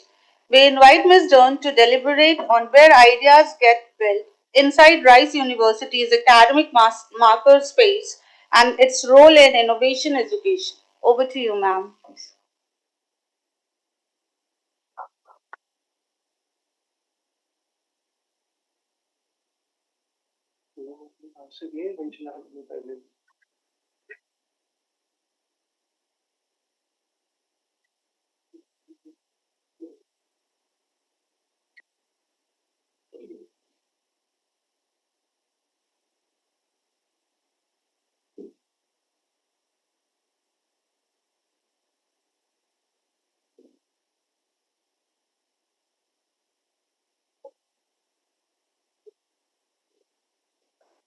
Hi, everyone. How are you today? Again, thank you for having us. We are really excited to be here. We've been very inspired by everybody we have met, especially the students. I'm here to give you a little bit of an overview of what a makerspace is and how we use one on campus. Does anybody know what a makerspace, that term, means? No? So I haven't seen your facilities yet, so you may actually have one on campus that you call maybe a design studio or an engineering design lab or something similar. We call them maker spaces. And I really appreciate this overview of research that we have just been given. But as you know, amazing research starts with amazing teaching. And so what we do is focus on giving the students a place for where they can experience rigorous and inspirational teaching by using our facility for engineering design. I do have to also say it's been very inspiring to be here amongst faculty and students and staff that live in this ecosystem of collaboration. It's something that we really strive to do, and it's been very refreshing to see how Amity as a system really thrives on it. Okay. Why is it called a kitchen? Well, I will tell you. It was originally, the building that it is, was the central kitchen for the entire campus. So the students would have, their food would be prepared there, and then it would just go to their dorm room areas. They don't need that anymore. They have their own spaces now. So the facility stayed empty for quite a while. It was just used for storage and other things. We had a couple of faculty members in engineering who said they really wanted to do interdisciplinary design projects with their engineering students. But what was the problem? These engineering design labs were in different buildings. And I joke, especially because I live in Houston, Texas, that it didn't take a rocket scientist to come up with the idea, why don't we put all these labs under one building and under one roof and one program? And that is a makerspace. So basically it's one space that has all the tools that the students need to be successful in their engineering design projects. Just very quickly, I'm going to give you some demographics about Rice so you can understand and reference how our universities are similar. Rice is a small school. It only has about 880 students, 8,880 students, sorry. Of those, 4,700 or so are undergraduates, and 4,100 or so are graduate students, and it's rapidly increasing. One of the goals of our president is to increase by 30%. We have a pretty remarkable gender distribution, especially for engineering. The university itself is about 49% female to 51% male. So for the School of Engineering specifically, because that's where we work and that's our domain, there's about 1,400 undergraduate students and about 1,030 graduate students, and it supports 18 different majors and encompasses 9 departments. One of the things we pride is not only does a makerspace have all the facilities you need to do your design projects, but it also supports all 9 of these disciplines. Okay, I'm going to skip that one. So what is the OEDK? Like I explained earlier, it is a facility with all these resources. We refer to these in the US and now globally, they're being referred to as academic makerspaces. And so we talked with Dr. O'Toole yesterday that he may encourage you all to refer to these spaces as makerspaces moving forward. And so our goals are to educate, to innovate, to engage, and to make an impact. So here are the resources that the Design Kitchen has for our students. It is a 20,000 square foot facility, so it's quite large for such a small student body. It is central and mostly used for undergraduate engineering education, though we do support some professional master's programs that have engineering design components. One unique thing about the Design Kitchen, and I will show you some pictures here in a minute, is that we have 60 plus work tables for prototyping. What does that mean? These are not just open tables. Our students are allowed to reserve a table for the entirety of their project. It's almost like an engineering design incubator where they have their own space to lead their project and meet with their team and their client, etc.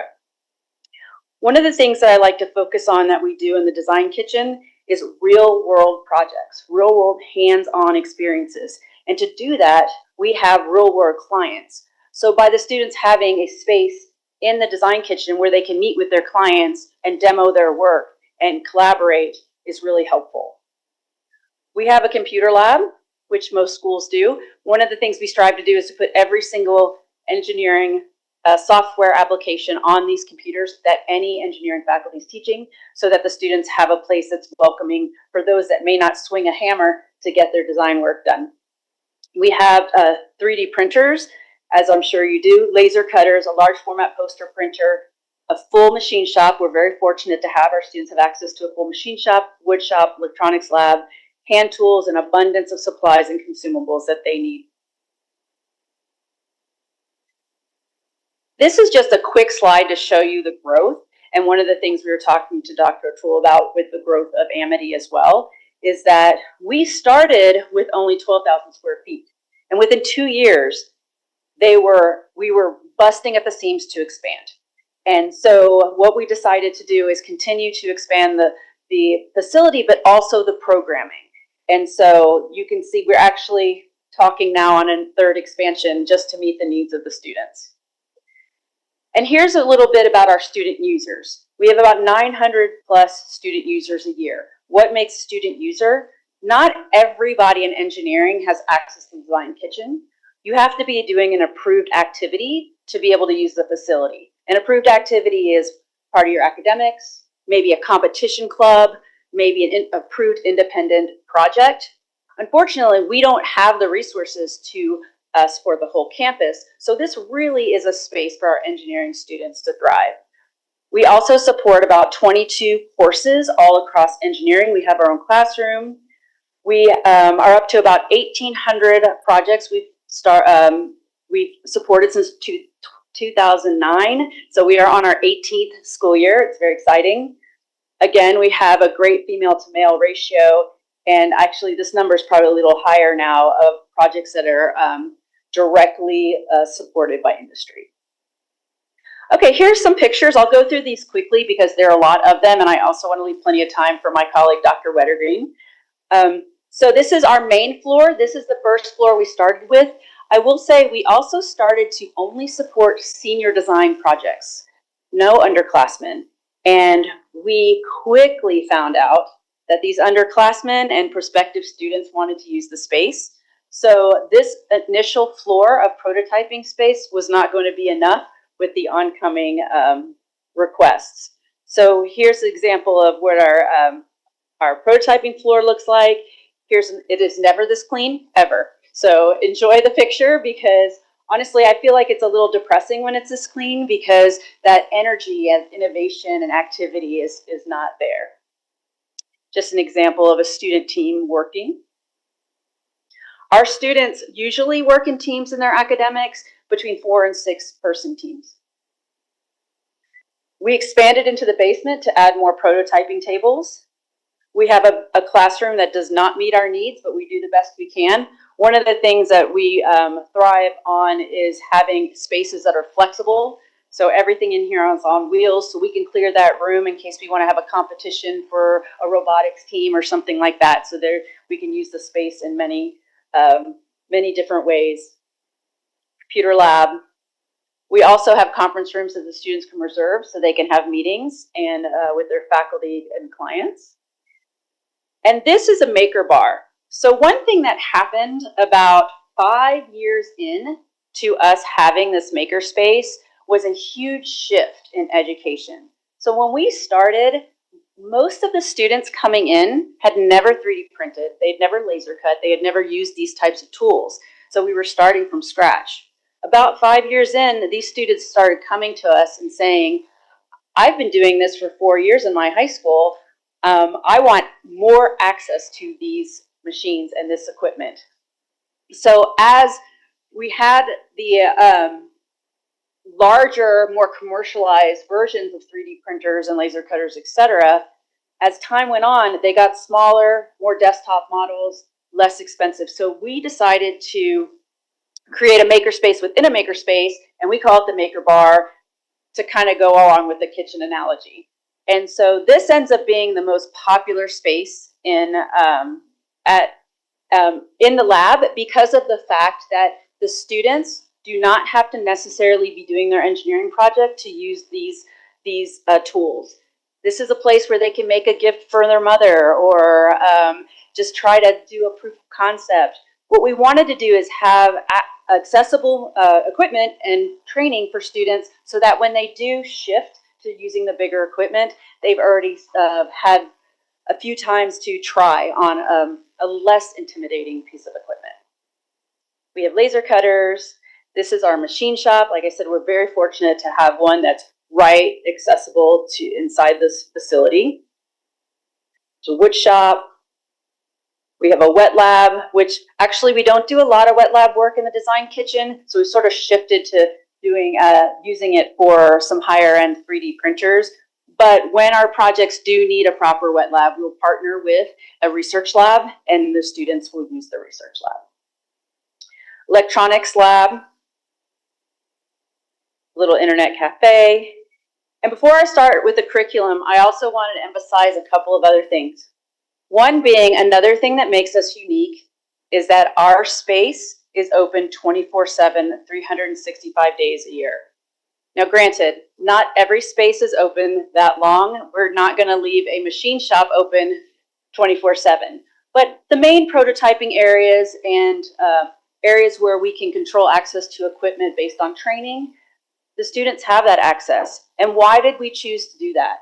Because as it is here at Amity, the curriculum is very rigorous. And these students are very busy during the day. And if we really want them to be successful in their engineering design projects, they need extra time to be working on them. So being open in the evenings and weekends is very helpful for our students. And it's not very often that somebody's there at 3 o'clock in the morning, but it does happen closer to deadlines. Okay, I'm going to jump quickly into our curriculum, so I don't need too much time with Dr. Matthew. But one of the things, like I mentioned earlier, is that we were open only for senior design. And as we were hearing more from prospective students and from underclassmen wanting to be in the space, we started developing these underclassmen courses, starting with a freshman to engineering design, which Dr. Matthew was crucial in creating this course. And this is a way first semester engineering students can get their hands dirty right away. So sure, they're taking all these math classes and science classes, but here they can actually get their hands dirty right away and get an experience as being an engineer using real world projects.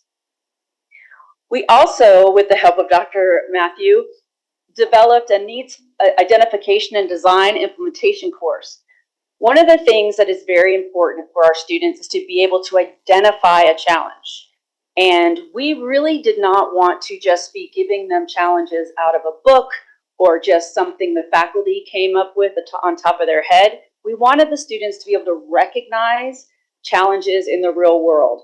So our needs identification course, or needs finding as we call it in short, our students will actually go on site, maybe to hospitals or other engineering firms, and observe and interview and try to pull from people the types of challenges they have, and then bring it back to the design kitchen and try to solve those challenges.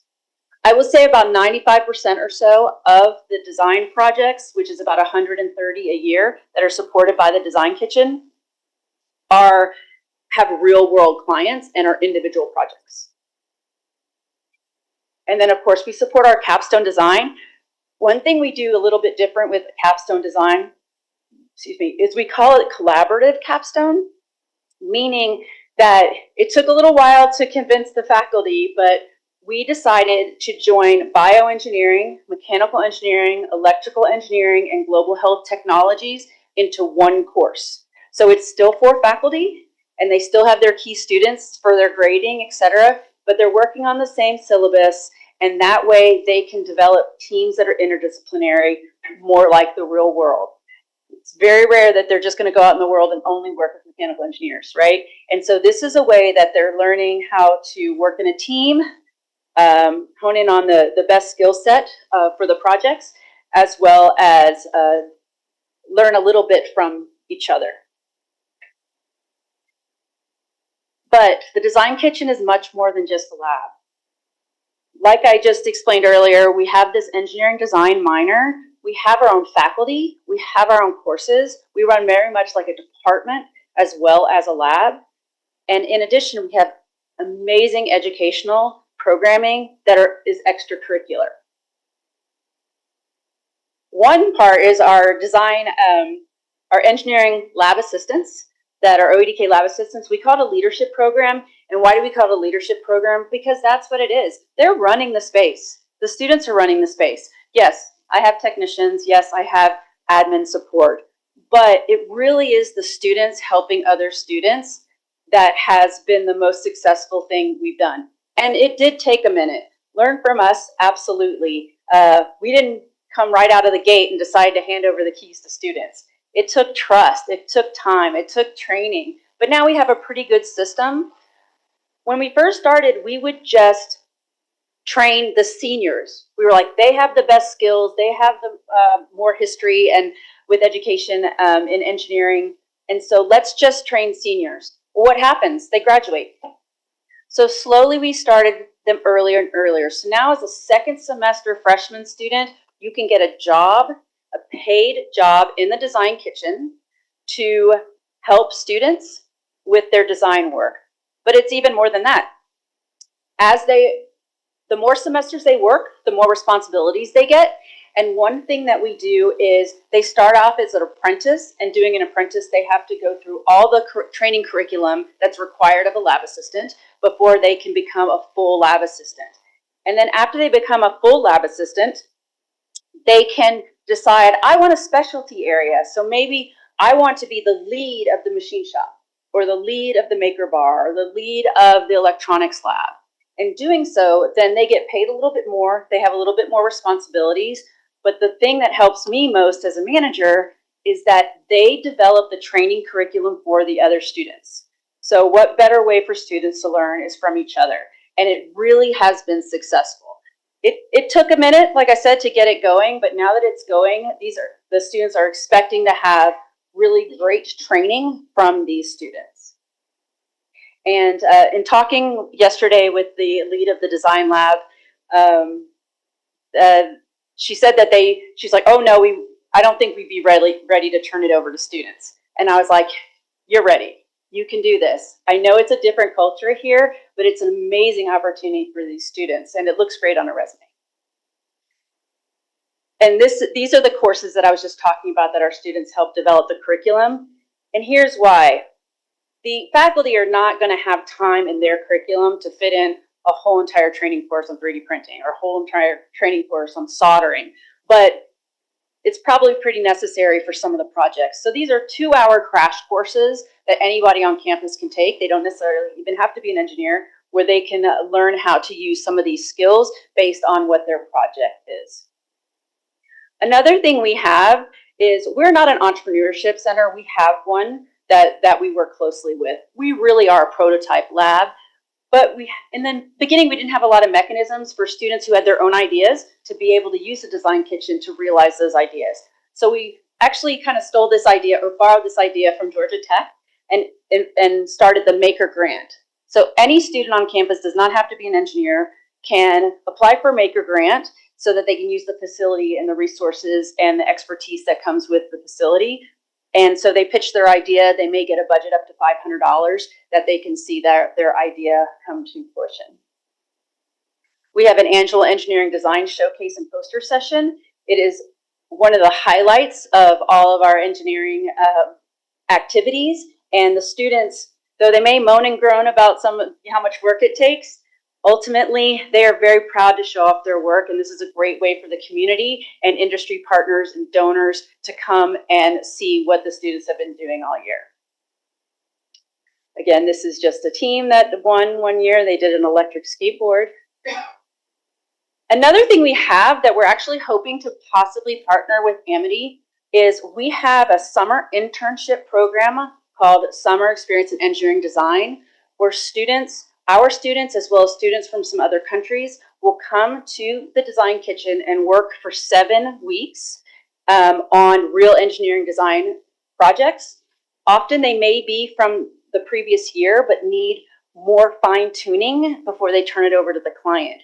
So it's a great way for the students to have an internship, but also be able to use all the equipment in the design kitchen. And we are going to hopefully work with a mechanism to where some students from Amity could maybe participate in the program at Rice as sort of a study abroad program, but maybe getting some internship credit depending on the curriculum. Another thing we have an international summer experience in engineering design. And why did we create a short-term summer study abroad program? Because the students really wanted to take these engineering design courses, but they may not have time in their regular curriculum. And when we realized this, we were like, well, if we're going to teach it over the summer, let's go somewhere fun to do it and use these international cities as the classroom. So It is pretty rare to find short-term engineering design specific study abroad programs. So these are 4-week programs, 4 to 5 week programs in different locations over the summer, over our summer, usually May, June, or July, and where students can go and take 2 courses, gain 6 credits in a short time while also having an international experience. So these are the locations that we're going to this summer, and we are hoping to expand them, possibly coming here to India and having one here. And how they work, they're faculty-led study abroads. So our faculty go to the location, teach RICE courses to RICE students in these locations. But it's super important for us to also have partnerships with universities so that maybe some of the students at that university can also take these courses at the same time and do the engineering design projects together. Each location is going to have different courses, but that needs finding course I talked about is taught in 3 of the locations because it's a great way for students to be able to find challenges that clinicians and others need in a different culture. So we hope to partner also with Amity on some of these. And lastly, we do this design thinking and prototyping workshop. It's a 1-week experience at the Design Kitchen. It's full-time, basically 8 hours a day, where you're going to learn different pieces of equipment and do a comprehensive project at the end. So we'll do short courses in CAD, short courses in 3D printing, short courses in soldering, programming, using microcontrollers like Arduinos, and together you'll leave with a project, but also have been able to rotate around all the equipment and gain your skills. So again, we hope to build a mechanism that if timing works, maybe you can't do 4 weeks, maybe you can't do 7 weeks, but maybe you can fit in a 1-week experience at RICE. And that's all I have for you today. Does anybody have any questions? Mm-hmm. Students? Thank you so much indeed. Any questions very quickly you would like to thresh out with Madam Amy? Yes.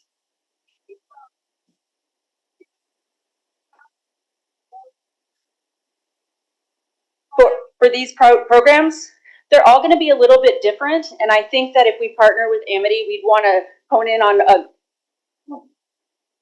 We are all students here, some students for faculty. at Rice University in general. That's actually a better question probably for Dr. Wettergreen. But yeah, but anything else? I'll answer. Yes, you get an answer. Okay, great. Anybody else? Amy, Yes.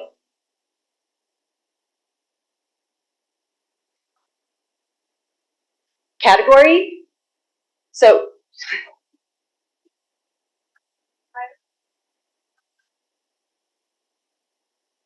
they're mostly physical devices.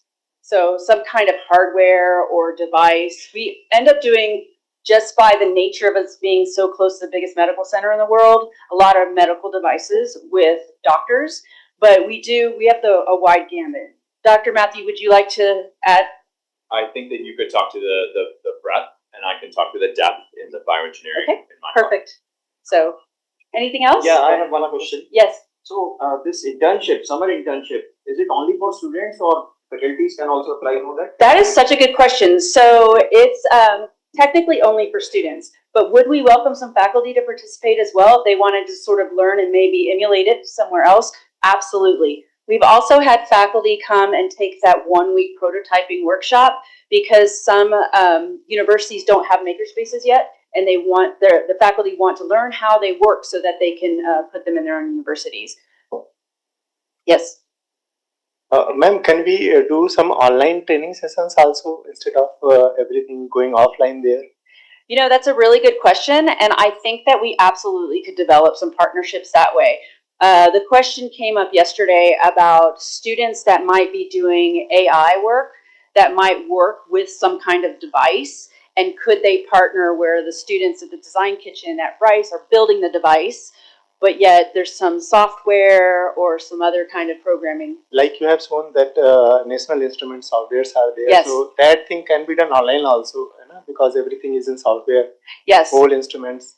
Yeah, most of the instruments we have from National Instruments is actually testing equipment that they gave us in kind, Actually, but it's all expanding, as you know. the so LabVIEW is a great tool to design a virtual instrument. So LabVIEW is, yes. we can do online also. Yes, yes. I think that it would be fantastic to figure out a pathway to students to work on the same teams with our students. Yes.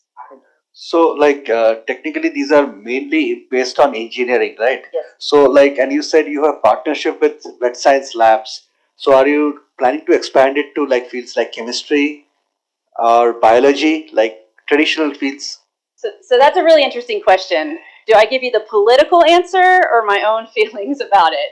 But one thing is that we are based on about 50 to 60% of fundraising to support the facility. So we get sponsorships from industry partners, et cetera, and those are going to be through engineering. So it's really hard for us to open up too much to the other schools. But with that being said, we are falling behind as far as other universities on in the U.S. that are doing it more open to the entire campus. So we hope if we expand again, we will do But that then model. you have NASA. NASA funds a lot of chemistry projects. You know, it's Yes, like next yes. door.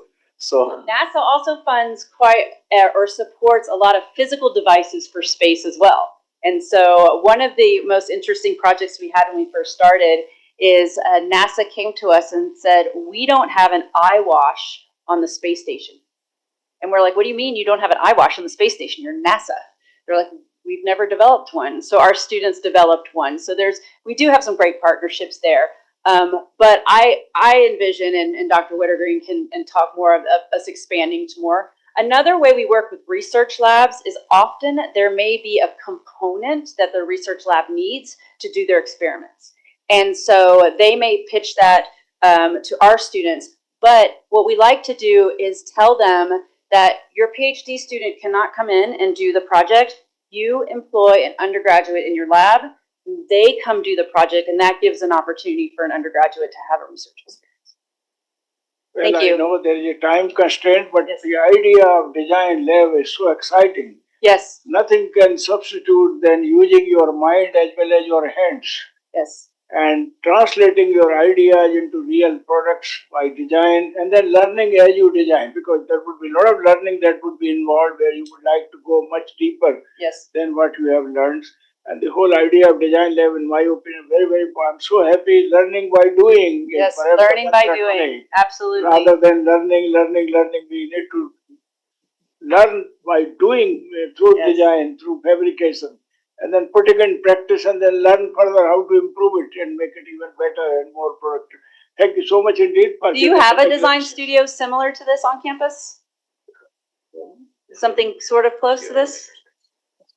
Yeah, we have another session in which you will be addressing the students community at 3 o'clock. Okay. At that time, you will have the hall full of students only. We as teachers would not talk much. You will have a dialogue with the students. Wonderful. I love talking to the So students. Thank you so much. Madam Appreciate Amy. the time. Thank you. Give a big hand to Madam Amy, please.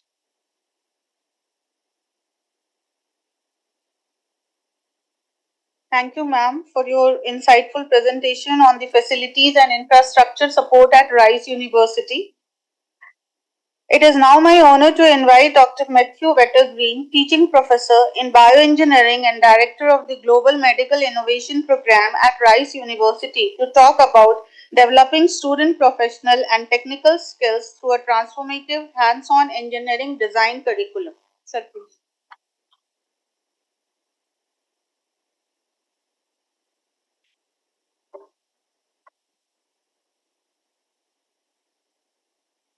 Good afternoon. Thank you for your hospitality both today and also over the trip that we have been on. We arrived here in India on Friday evening, and immediately were treated to some incredible hospitality, which I want to thank you for. On Sunday, we went to the Taj Mahal, and it's truly an experience that we'll never forget. As people who work around engineers and with designers, we think about the details and how the details matter. And the Taj Mahal was all about the details. And so thank you for your hospitality. I know that we're under incredible time constraints here, and I'm just going to make some briefest modifications to my slides in order to accommodate that, if you just bear with me for a second. And it'd be great if there was any way to hide the slides that I'm deleting so that they can't actively see me working live. But if that's not possible, then I'll just ask everybody in the room to close your eyes.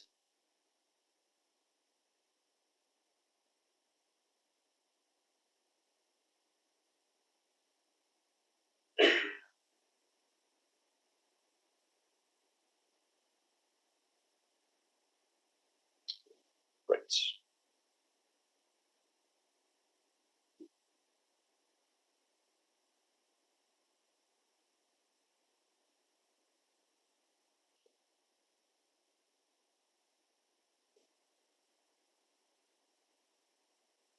Okay, I think I'm ready for you to share it again.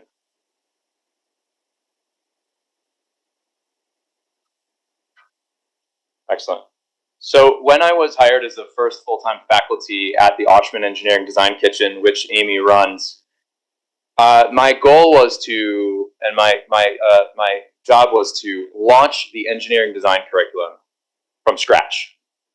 There was no model for the engineering design curriculum that we were tasked with developing. So myself and a number of faculty, I made it black, it's fine. The number of faculty who worked on this had to create our own vision for how to build a curriculum that was multidisciplinary in nature and taught students how to do engineering design. And the first goal that the 4 individuals who built the curriculum had was to produce world-class engineers. And to us, world-class engineers are those that have a foundation of technical rigor, but are able to work in teams. And these teams are made up of multiple different types of disciplines. Maybe a mechanical engineer, maybe a chemical engineer. Because in the real world, you will never encounter a problem that is massive, that is simply one discipline. And so we need to prepare our students to be able to work across disciplines. And in addition, they need communication skills, strong ethical skills, conflict mediation skills, as well as time management and project management. The second goal that we had was to make sure that we were graduating engineers which were employable. We have a responsibility to train our students to be able to get jobs. And so we went to industry and asked them what they wanted out of our graduates. And they said, we want to hire your students, but they must have a foundation of technical rigor, and that's not enough. They also must have the ability to work in teams, and the ability to communicate, and the ability to apply this rigor to technical, real-world challenges. Over the last 15 years, this location, this kitchen, has been a global leader in makerspaces and in engineering design curriculum and in project-based learning. We have helped launch makerspaces and curriculum in South America, in Central America, across Africa. And the way in which we do this prepares individuals for professional practice.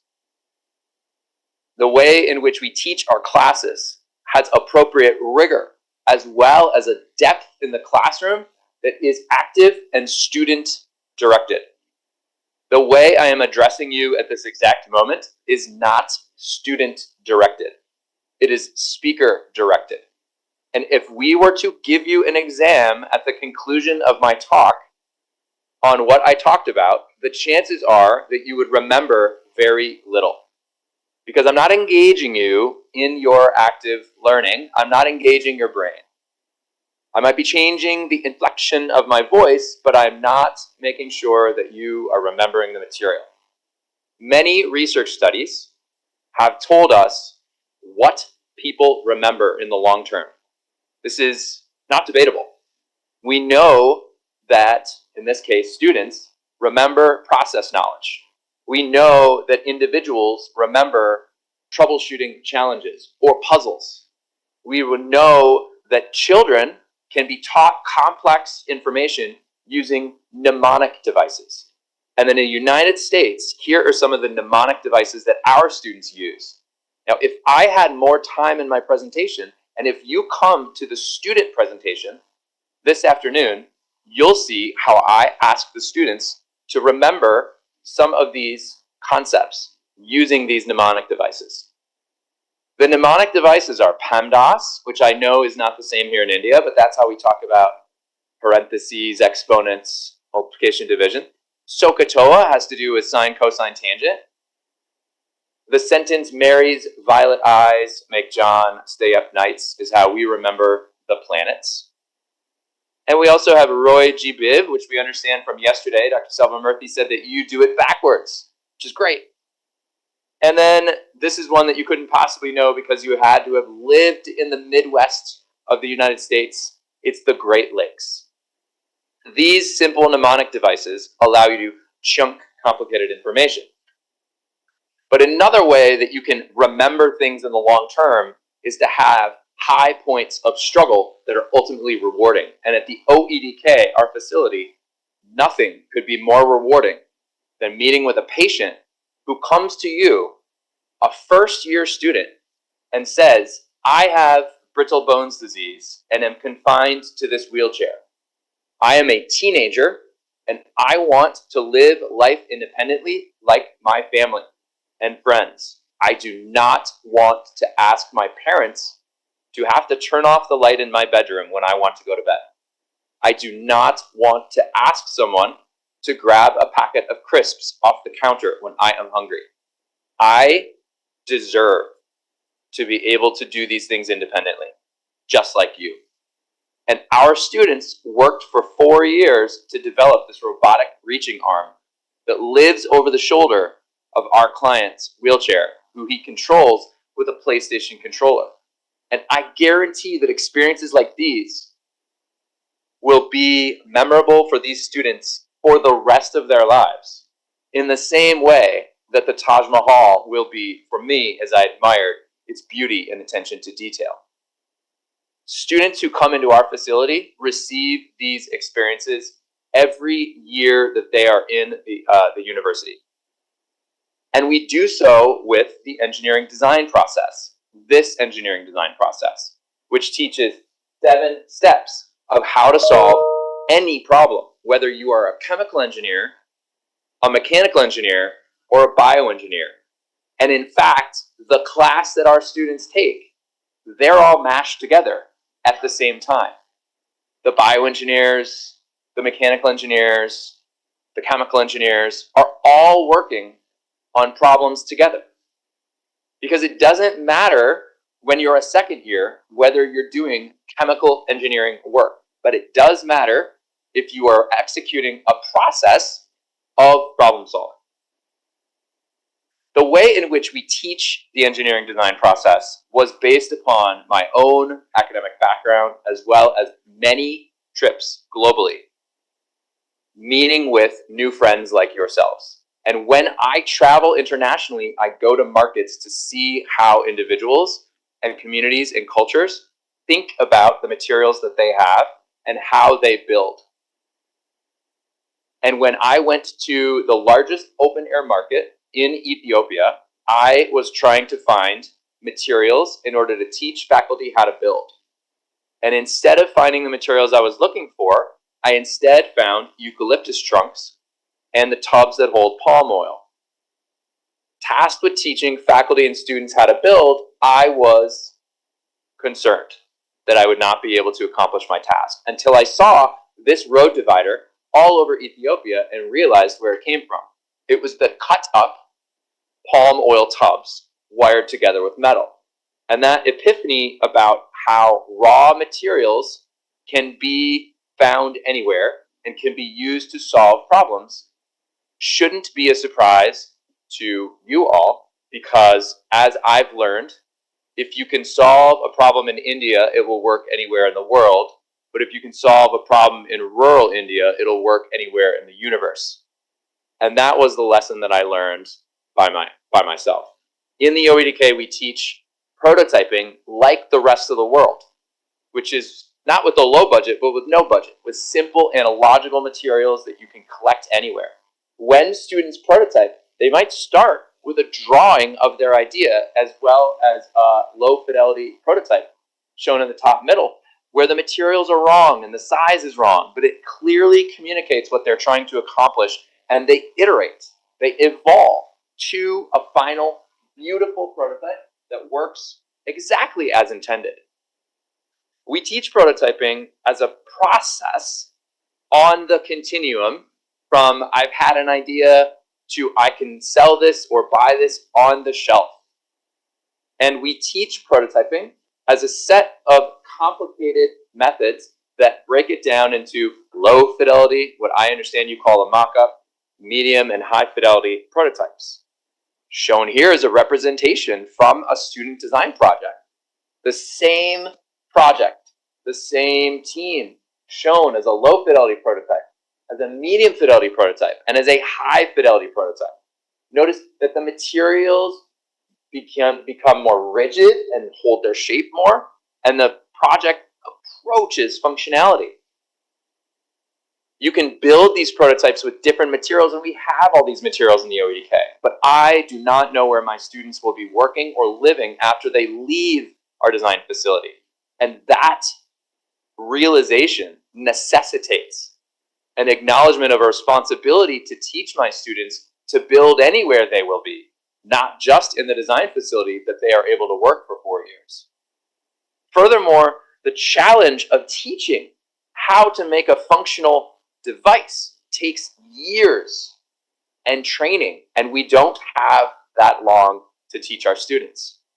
So instead, we teach them low fidelity prototyping because everyone, a first year up to a fourth year, has practical ingenuity and creativity. The key way that we teach prototyping in the OEDK is by using practical and ingenuity with simple materials, teaching them how to use a tool, and then we use real-world challenges.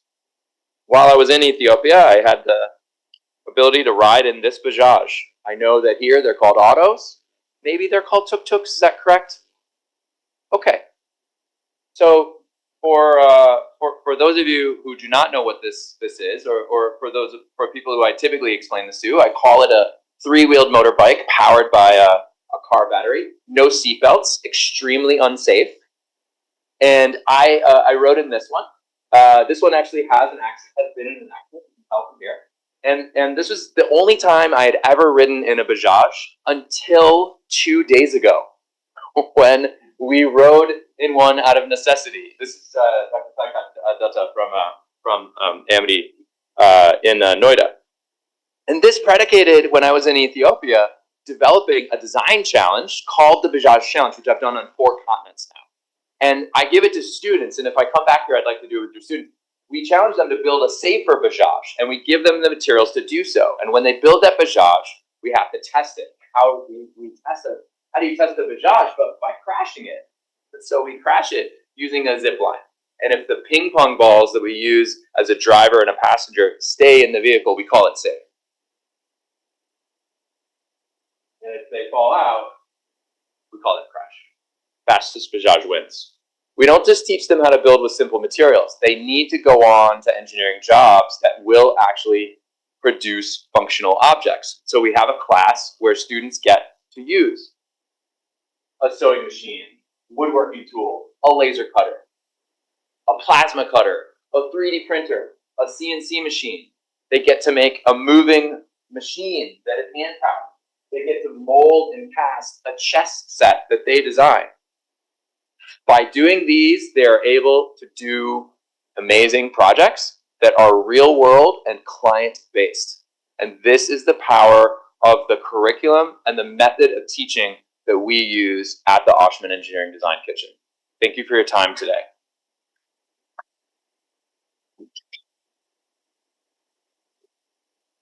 Great job done, Dr. Matthews, making the younger generation to understand the importance of translating their mind to something which they can really enjoy as a product.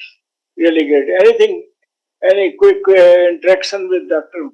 Matthews? I'll be requesting Dr. Matthews to deliver the same or similar lecture to the bigger audience of students in the auditorium at 3 p.m. But any quick questions or apprehensions or any anxiety you have in your mind? That's an excellent question. So the question was, are the students bringing these to market? And as you are aware, the process of commercialization is quite long. And it is impossible while they're undergraduate, while they're with us for 4 years. Well, not impossible. It is challenging for the students to commercialize to the market. However, we have a number of resources at Rice, including the Lilly Center, which has made Rice for the 7th year in a row the top university in the United States for entrepreneurship.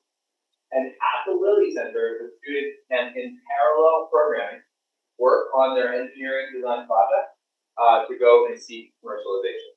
We also have the Rice Business Plan Competition, the wealthiest business plan competition on the globe, where students stand to win hundreds of thousands of dollars in US dollars. Thank you for your question. Right. We are in an age where most of the chips want to be glued onto the PC or a laptop that they have to do simulation, modeling, and analysis. But making them to work with their own hands, applying their mind and design something, make it work also and see how it dances on the floor, I think something exciting. Very interesting, and we need to move in that direction to understand the importance of design. And I thank you for putting the design curriculum at a university which is a research university, exciting the minds and ensuring that the importance of design and development continues to grow as much as the importance of innovation and innovative product. Thank you so much, Dr. Matthews. Thank you. Thank you. Give a big hand to Dr. Matthews for presentation. Thank you. Thank you, sir, on your strategic and methodological deliberation of prototyping, which is really inspiring for us.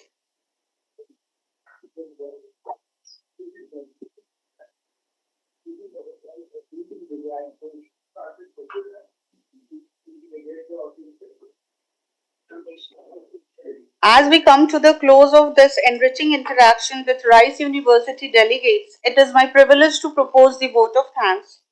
Today's event has not only encouraged meaningful academic dialogues but has also opened promising pathways for research collaborations, global academic exchange, and future innovation driven partnerships. Such engagements strengthen our shared vision of creating knowledge that transcends borders. I extend our sincere gratitude to the esteemed delegation from Rice University for laying the foundation of collaboration and look forward to partnership in SEED program and many other short-term exchange programs. I would like to express our heartfelt thanks to our Honorable Founder President Ashok Chauhan ji and Chancellor Mr. Ashim Chauhan, whose visionary leadership and unwavering commitment to global academic partnerships continue to create opportunities of international relevance for our faculty and students. Heartfelt gratitude to university leaderships and organizing team whose efforts made this event meaningful. Thank you to everyone present here for your participation. So we look forward for many more such events to be in near future. Thank you all. We will move for lunch right now and would be going around to see a whole lot of innovation and prototype that you have developed so that the distinguished visitors from Rice University could be made given a window of the kind of things happening here. But picking up from Dr. Matthews and Madam Amy, a whole lot of initiative is required to ensure that we move the mountain toward preparing prototypes, utilizing design thinking, integrating innovations and advancement that we make in our research lab into the development of products. And that's what exactly we want to understand from Dr. Matthews and Madam Amy, how best we can really go in that direction. Thank you so much indeed for giving us a window of the kind of things happening at your university. Thank you so much. So can we have a group photograph? Yeah, why not? We have an innovative way of doing the photograph. We will turn our chairs like this. We will take the photograph from there. Everybody sitting there, you all will be looking great and good. Put some smiles on your faces when the photograph is being taken.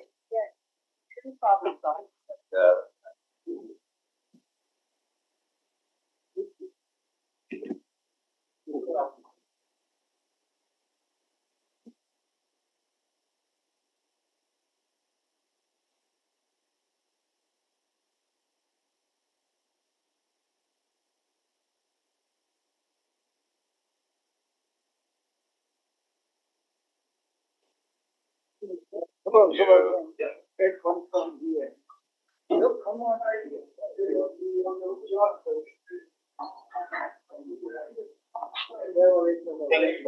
just remain where you are.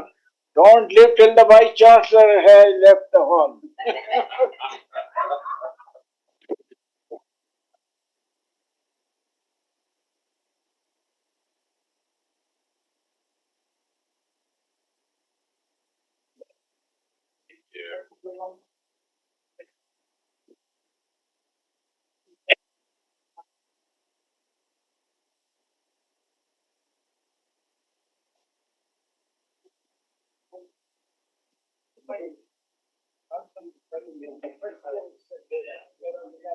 Yes, that's the photo that I showed you.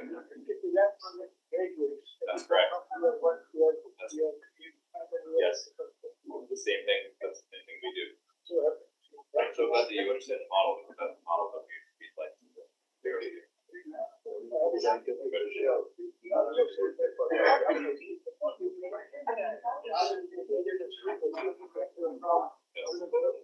Yes.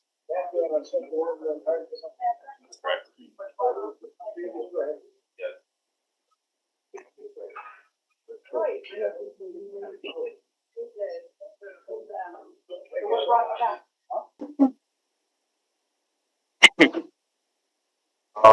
There are many uses for this. So one of them is in our modern day, we have wireless charging. So a wireless charger has a primary coil inside it, which connects to a battery or a power source, and then our phones have a secondary coil inside it, which is located right behind the glass sheet, and then that creates the wireless charging. Another use is for entertainment purposes. So a lot of music concerts will have like uh plasma sparks going on, shooting out. So that's all.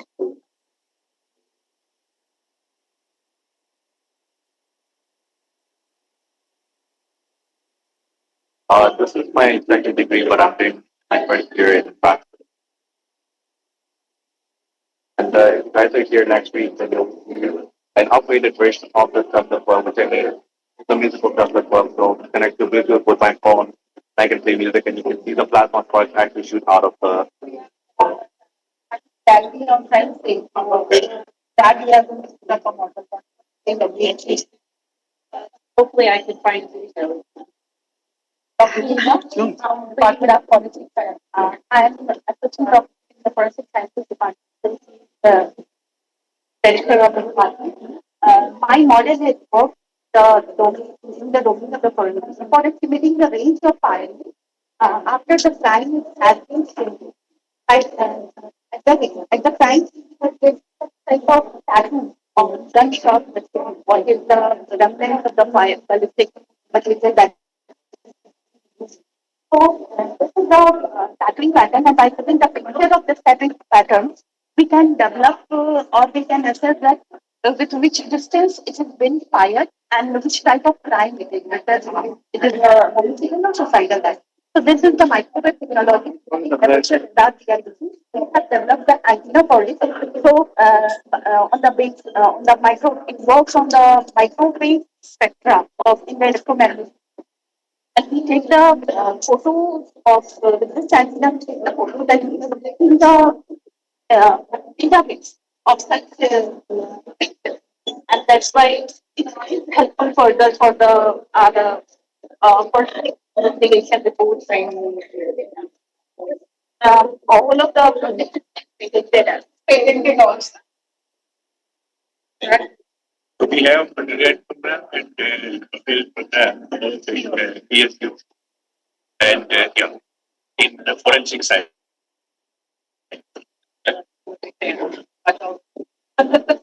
In fact, usually they detect some crime scene investigation. So it is always, attacking everybody. What is this?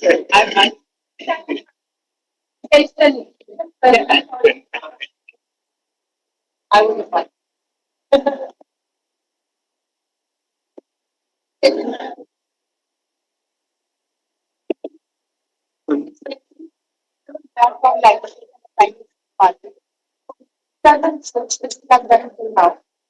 These products which are primarily focus on organic products and also challenging to the fibers. The maximum of the products containing milk and so you can see these are the patterns which are in powder. We have and proteins. These are the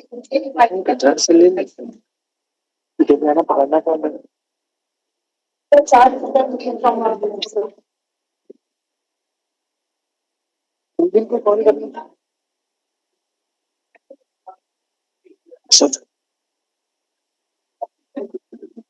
If you try some of these, right? You can try. And all the foods are without any food additives. Let's try it. I'll grab it. These are millet balls. Millet balls. What type of millet? It's very tasty. We went to Dilly Hop. Called up, yeah. Went to Dilly Hop.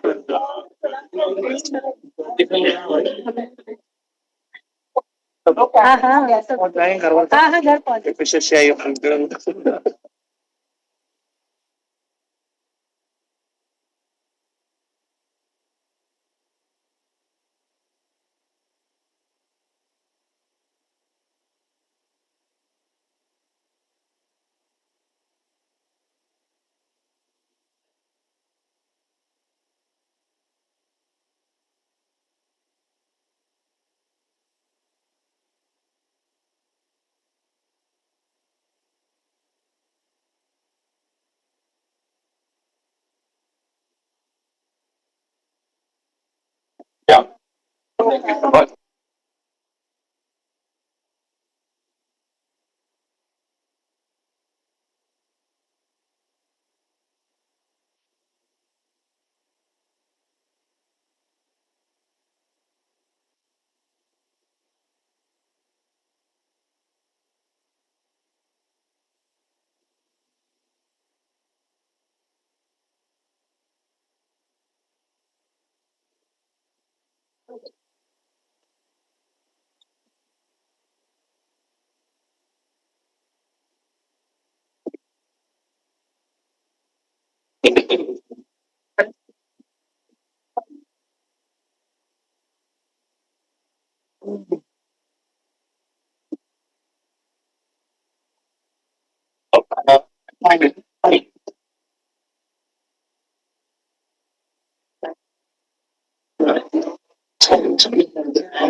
Oh my God.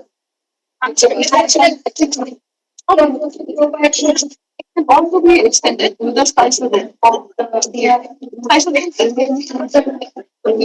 So now we have a spice of it. It's on like a working code on that means the pattern. And we are cutting out the instructions, which is like the non-working part of the element.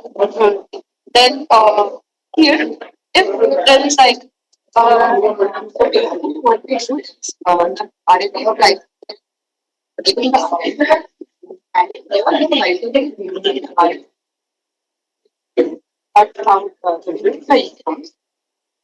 puts things all together for a functional product. So what happens is now in cancer cells, what happens? Toxins are in the process. Cycle and taking care of GH1 and that are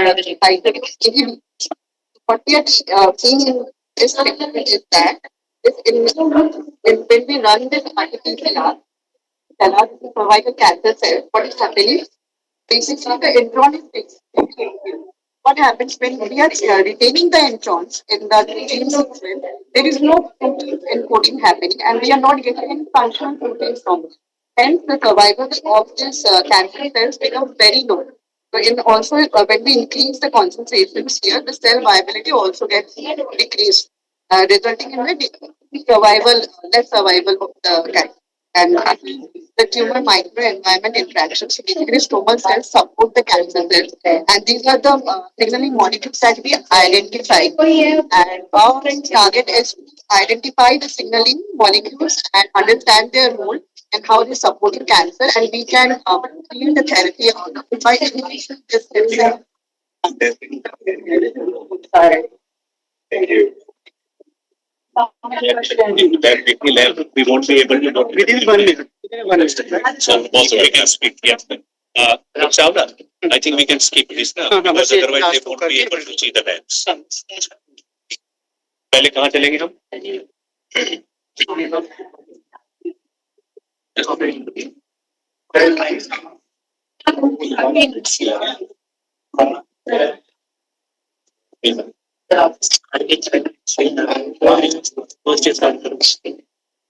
We developed it. Yeah.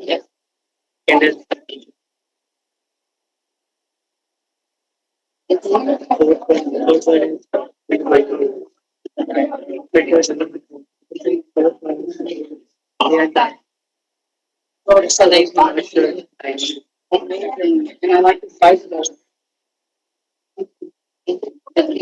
Yes. I think that is. Lab or research lab? Are you graduate?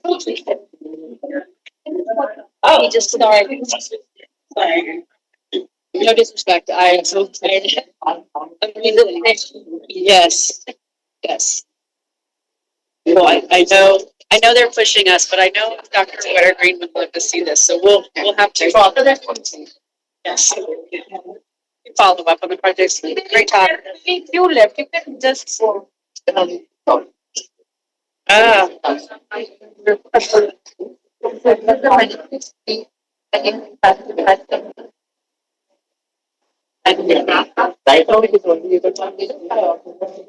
कहाँ थे? कहाँ थे? अरे C block में C block मुझे लगा शायद तो नहीं कॉल कर रहा हूँ मैं उठा भी नहीं सकता मैं इसमें लगा हूँ लेकिन हमारी वो नहीं कर रहे ट्रेन पास है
Yeah, it's the very slide.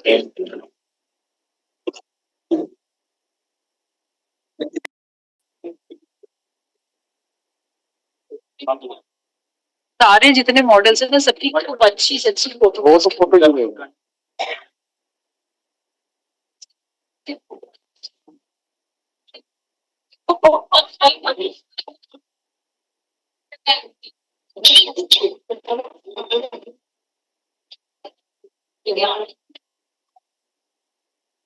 is the start? What's the meaning of one?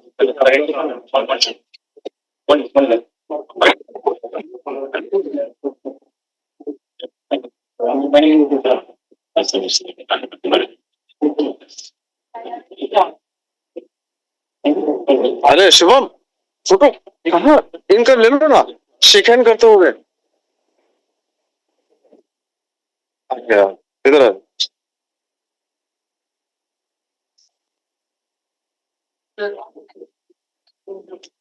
सब टीचर्स सबको आना है लो अब सबको सर यहाँ देखिए इसको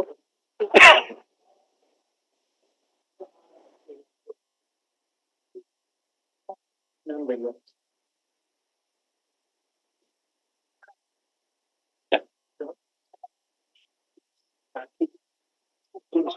in the lab.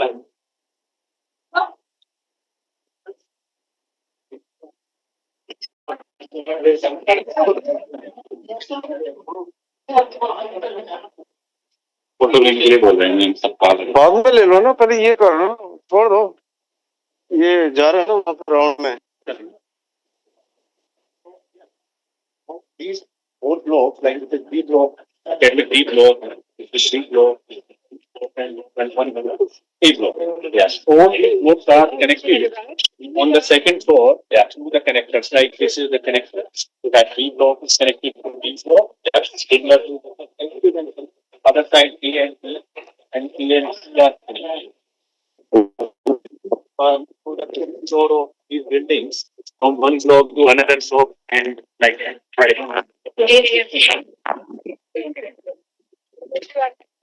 I am. Right. I was just going to say the same thing, right? You don't have two intensive person, not parking, not this person, and then I was just going to say, oh, it's UIC. You can, oh, you're on your side, yeah. I graduated from UIC. Yeah. Then I was in Toledo. Yeah, I was my master's in Toledo. Then I was PhD from Idaho. Then also cool. Much colder, right? After 2 years, and then I went to California. Yes.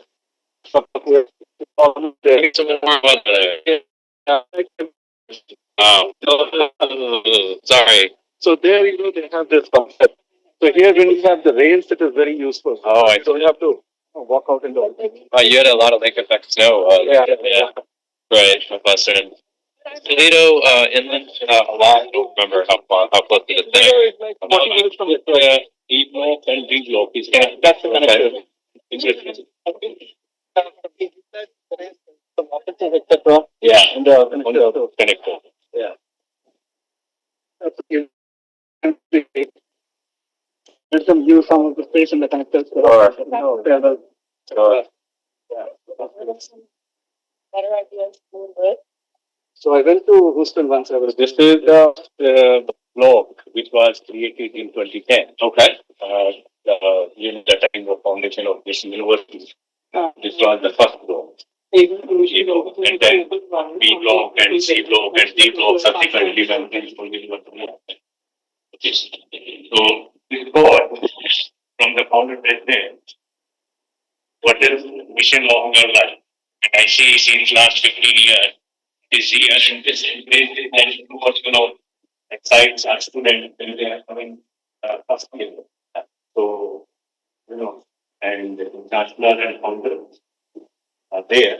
So this was initially the first block and this block earlier vice chancellor was sitting here. Now we will be really yes. Yeah, we will private university is relatively new in India. Right? That university, it has been there for many years. Yeah, this is one of the price universities. So, We have not working when you build a model, making yes, it is exactly industry and university. Second floor. Second floor. चलो जरा से clear से चलो हो गया कहाँ लिख रहे हो गया लिख रहे हो उसमें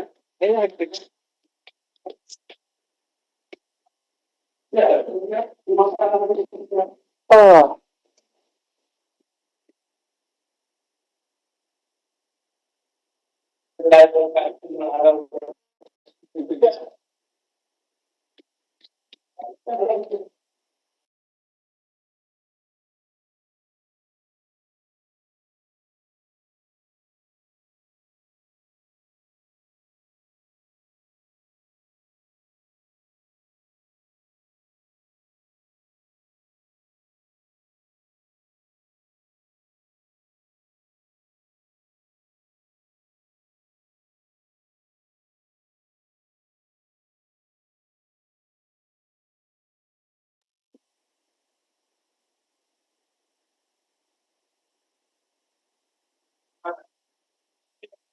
What you this?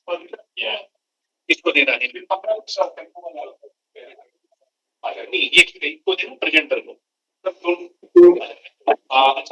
these are I think other side example it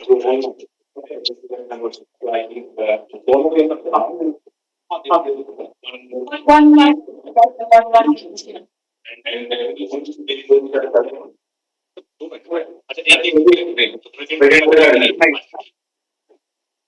So, we'll go to the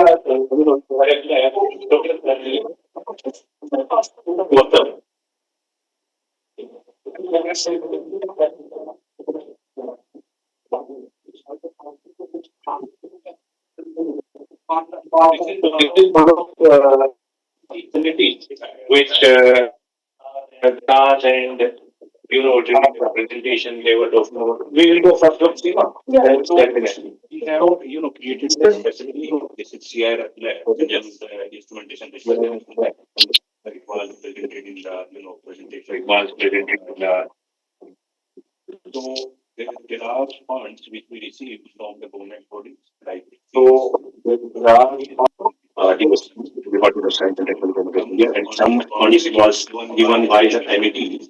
So it was like 75-25 share or 50-50 share and so and so.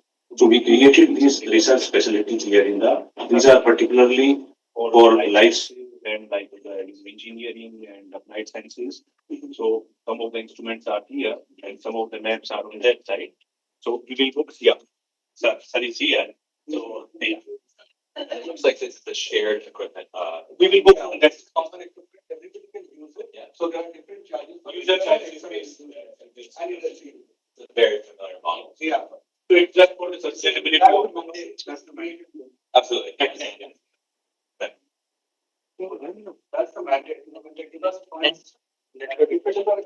Let us respect private industry have to match. So for this case, it was 50-50, the newer ones, it was 75-25. Absolutely. Super nice.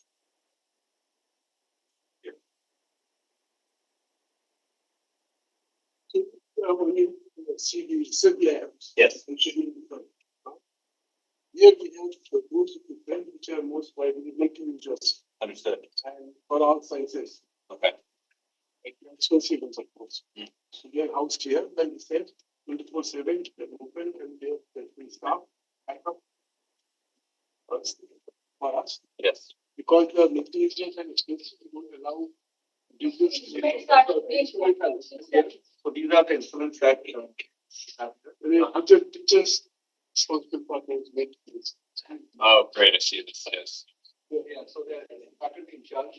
Sure. But there are technician staff rather than student. Understood. Yeah. So like for example, like here. Yes.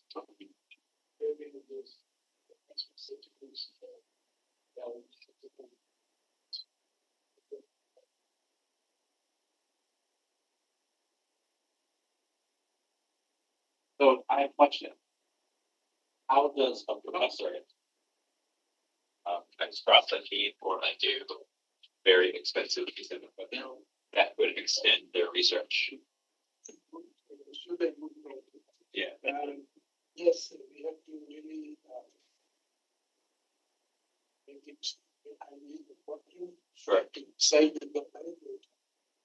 biases. Now we will start from the points.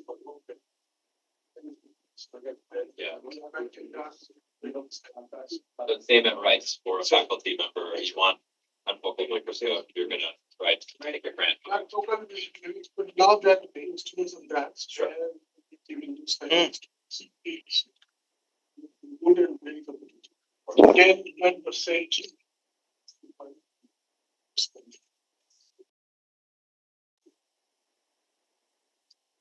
like that. So you read it on. Oh, sure. It's so nice to see students here and working.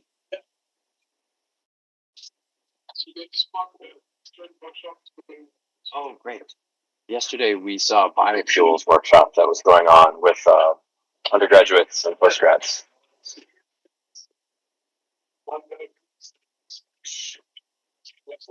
Great.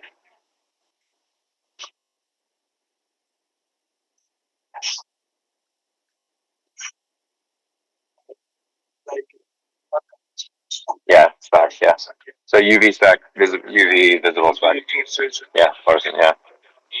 So here's the microscope. Yeah. Nice. Of course, I'm sure.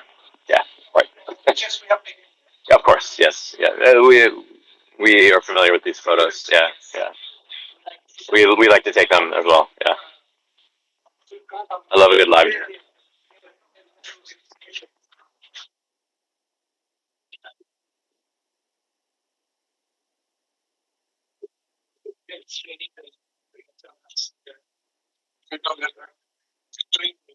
Okay. Is it curricular or extracurricular? Is it extracurricular and is it compulsory? Yeah, this is a thought I had yesterday. If 50% of the bio students are doing research, who's training them? Yeah.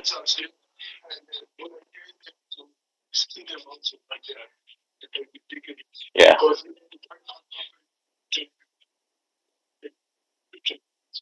Yeah, but you're not training 100 people on confocal. You're training just the people who need it.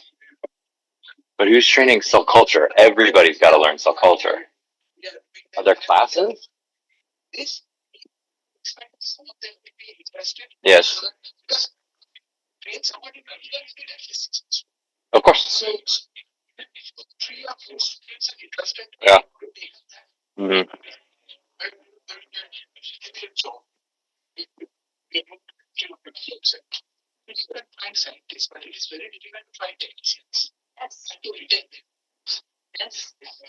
We agree.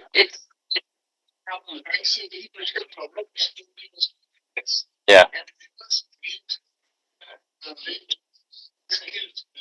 You have to create both. You must create both. Yeah.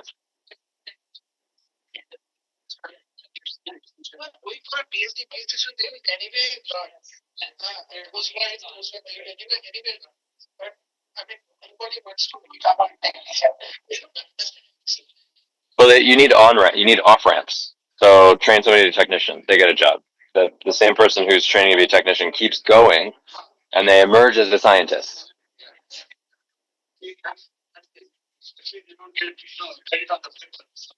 Sure. Mm-hmm. Right. Yeah.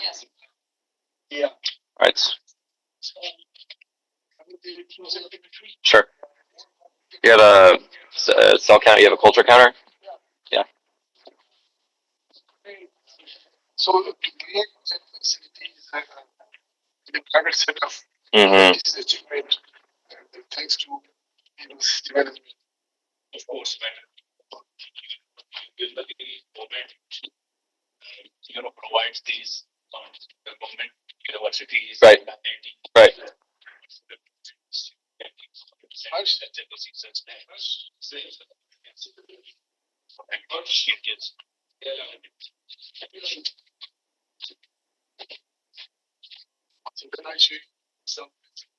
Okay. Thank you.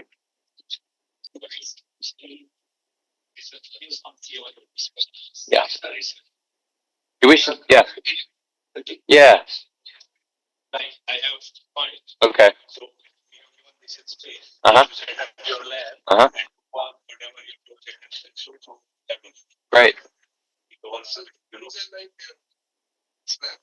hmm So they're separated by glass walls. Yeah. The new ones will be taken without walls. Okay, yeah, good. That's what I was just gonna say. The new model is you already have the you're gonna use your own bench anyway.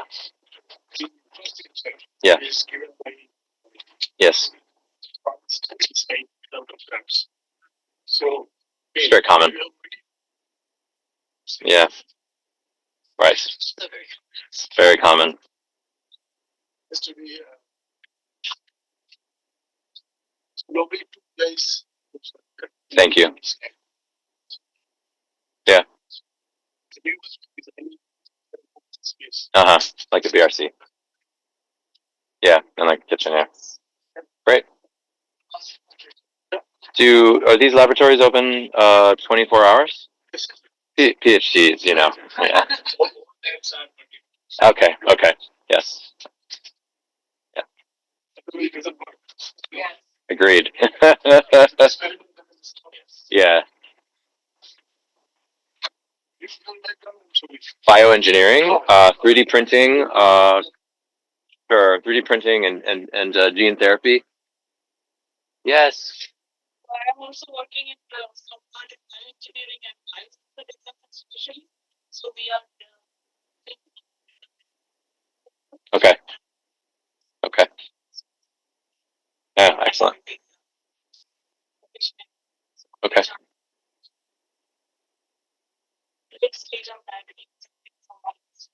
Late stage, so neuropathy and amputation stage. Yeah, yeah, right.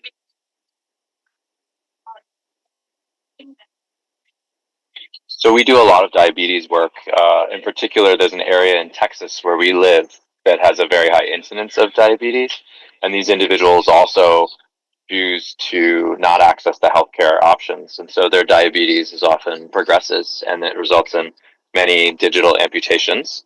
And of course, if you avoid the healthcare system, if you ever have to go, they treat everything all at once.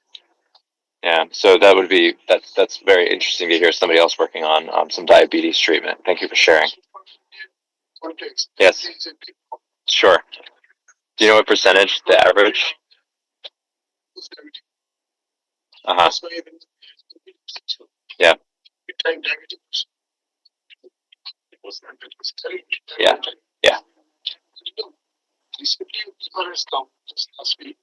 Like BSc started criteria of diabetes.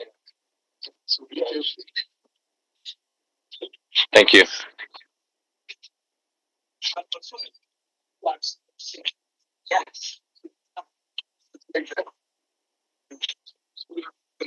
Yeah. And some of the colleagues here are also speaking of the experience. Mm-hmm. Hi. Yes, hi. Nice to meet you, Matthew Wettergreen.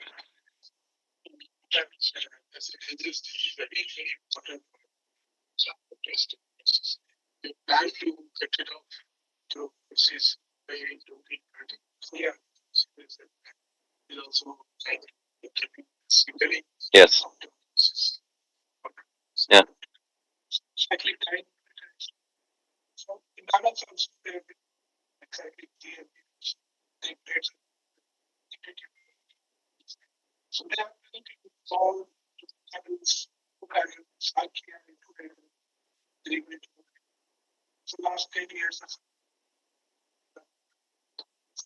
Excellent. So thank you. Nice to meet you. Mm-hmm. Yeah.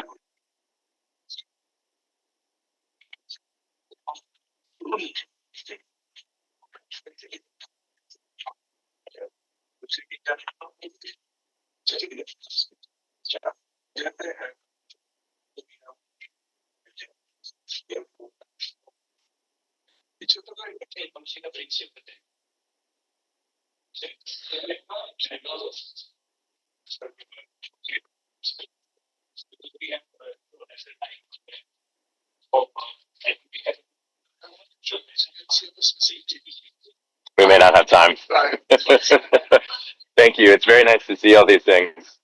Yeah. We could spend a couple days here, of course. Yeah. Oh, it's okay.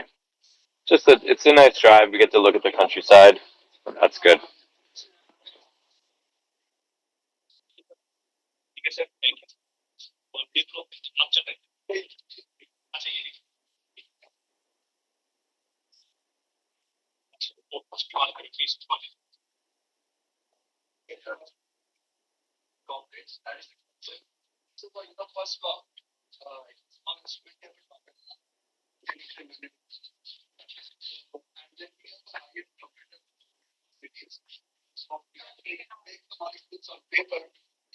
Hmm.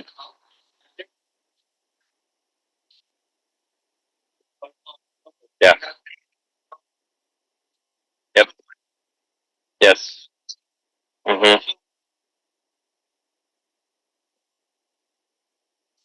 Okay. Sure.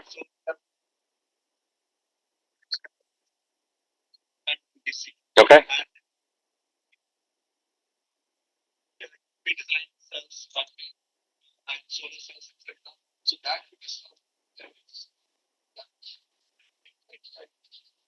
Thank you. Great to share the Midwest connection. So you probably knew what that acronym was, and did you see the talk? Yeah, you knew it. Yeah. Okay. Awesome. That's good. That sounds awesome. Okay.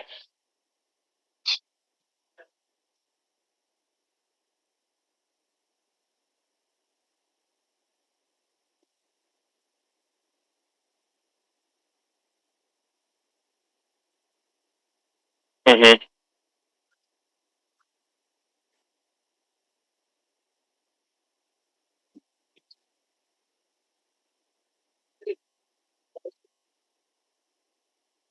Yeah. Okay.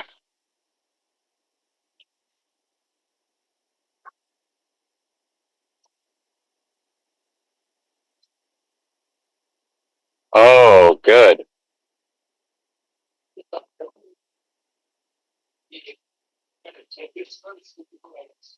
Okay.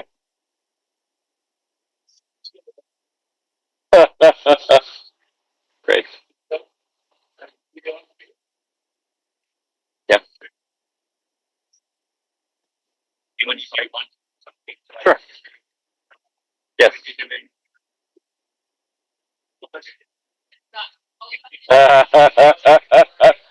Considerable.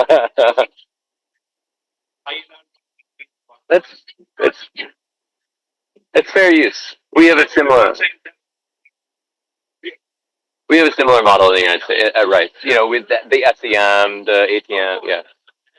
Of course. Yes, of course. Yes. Yeah. Uh, so the 1,000 is subsidized. Uh huh. Yeah. Yeah. Yeah. That makes sense.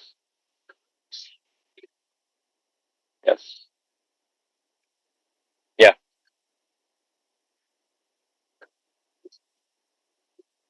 Well, the long-term commitment of a university who has the goals that you have must subsidize expensive equipment like this so that it can continue to be used.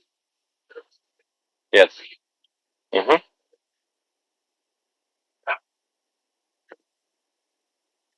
Right.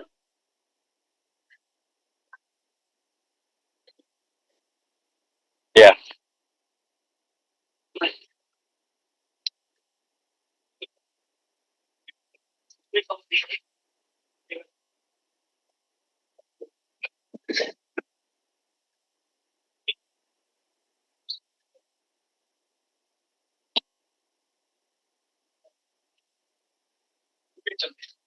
Fine. See you. Thank you so much.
Students, come forward.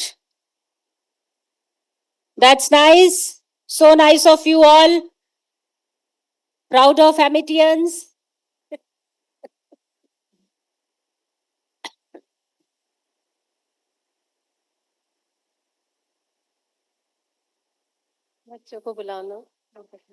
Dr. Dheeraj, please help us to bring students.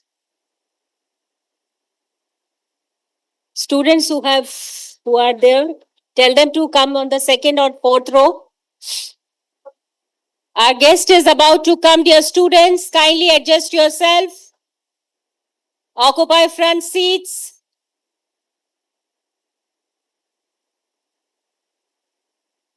Great, very good. Take your seats.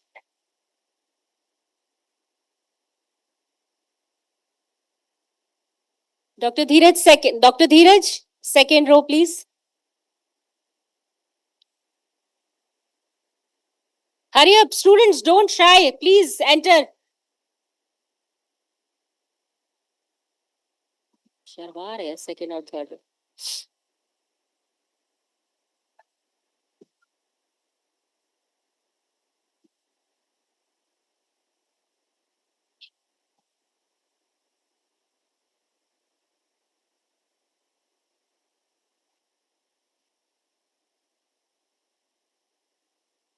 May I have your attention, please?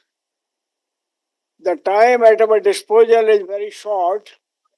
We had two distinguished visitors coming from Rice University in America.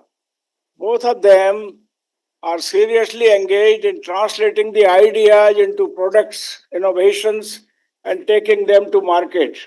And I thought that besides the closed door meeting that we had in the conference room, why not the benefit of their presence go to our student community in great number? All of us know that we are here to learn, but we are learning to learn, but we are also conscious that we need to learn by doing.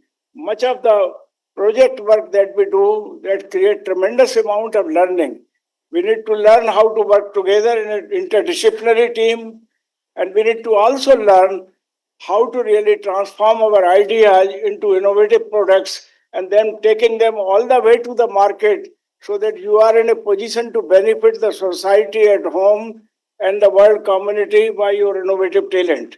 And that's why Dr. Matthews from the Rice University, who is heading their design team, taking ideas from the lab to the market, will be sharing with you some of his path-breaking ideas and will sensitize you how you could utilize this opportunity of learning by doing and taking your ideas, translating them into innovative products and then to the marketplace.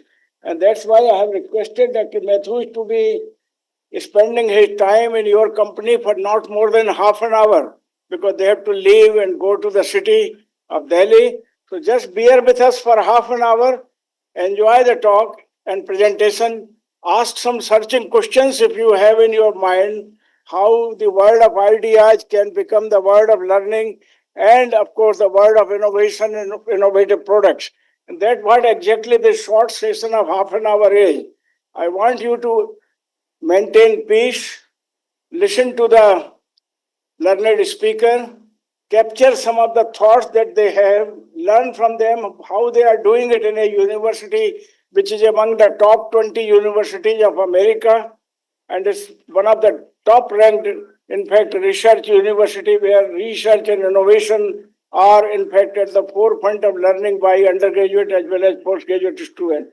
I do not want to be between you and the learned speaker for long. I request Dr. Sanjana to send the message that they should come straight away onto the dais and go cracking with the presentation that they have, how they are engaging their undergraduates and postgraduates right from the day one. The minute you join the university, in American university, they give you a project and they want you to learn as much as required to make that project work and then upgrade that project from year 1 to year 2 till your final year. At the end of your 4-year stay in the university, you have designed and developed a product of which you are proud of and you have by that time understood how the ideas can be translated into innovative projects. That's how, in fact, much of the learning is taking place. I know this because my grandson is learning that way. He surprised me by telling that their examinations are not like the exam we have here. They rather ask you to develop, in fact, an idea, conceptualize, in fact, your project, and then submit your solution, which you consider to be the best solution. This is how the examinations take place over there, even for the formal subject. Not like in India, where we say, what is this, what is that, what is the name of the vice chancellor, and things like that. That's not exactly learning. Learning today is utilizing your own mind, conceptualizing how a particular situation could be configured and solutions obtained. Ladies and gentlemen, give a big hand to Dr. Matthews and Madam Amy from Rice University in US. Such a great privilege and honor for Amity University, Haryana, to have our distinguished visitors coming all the way across the continent to visit India. A lot of happenings here, and they want to sensitize you how to engage your learning ecosystem so that the ideas could be taken to the design stage and from there to the innovations and to the marketplace. Dr. Matthews has conceptualized, in fact, a design curriculum at Rice University, and during his presentation, he will share with you some of the examples how the undergraduates and postgraduates are engaged in Rice University to translate the ideas into innovation and innovative products and then to the marketplace. Over to you, Dr. Matthews. We are truly delighted to have you here. Considering the constraint of time that we have in a power-packed session like this one for half an hour, Dr. Matthews will sensitize you about the way we should go about learning, from utilizing the idea of a project and then taking it all the way to satisfy our appetite of learning and innovation and research and working how interdisciplinary perceptions are created and how ideas become the product. Over to you, Dr. Matthew, please. Thank you. I have a mic that I can talk.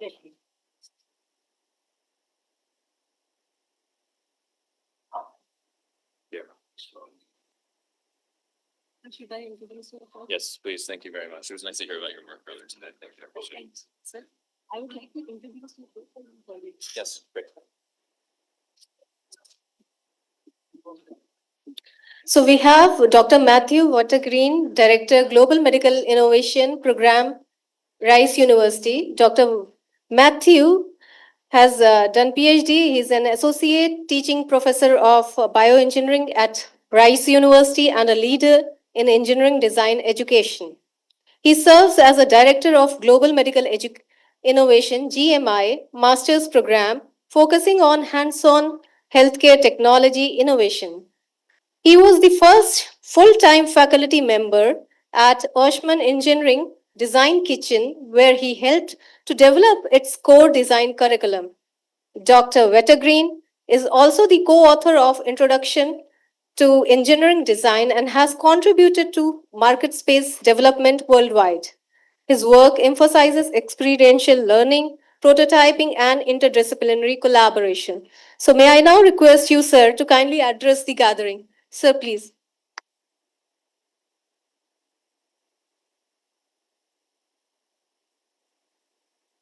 Good afternoon. That's great. Good afternoon. Thank you so much. When I greet my students when I'm teaching, I always like to make sure they're all awake and engaged and ready. So thank you for your attention and thank you for joining.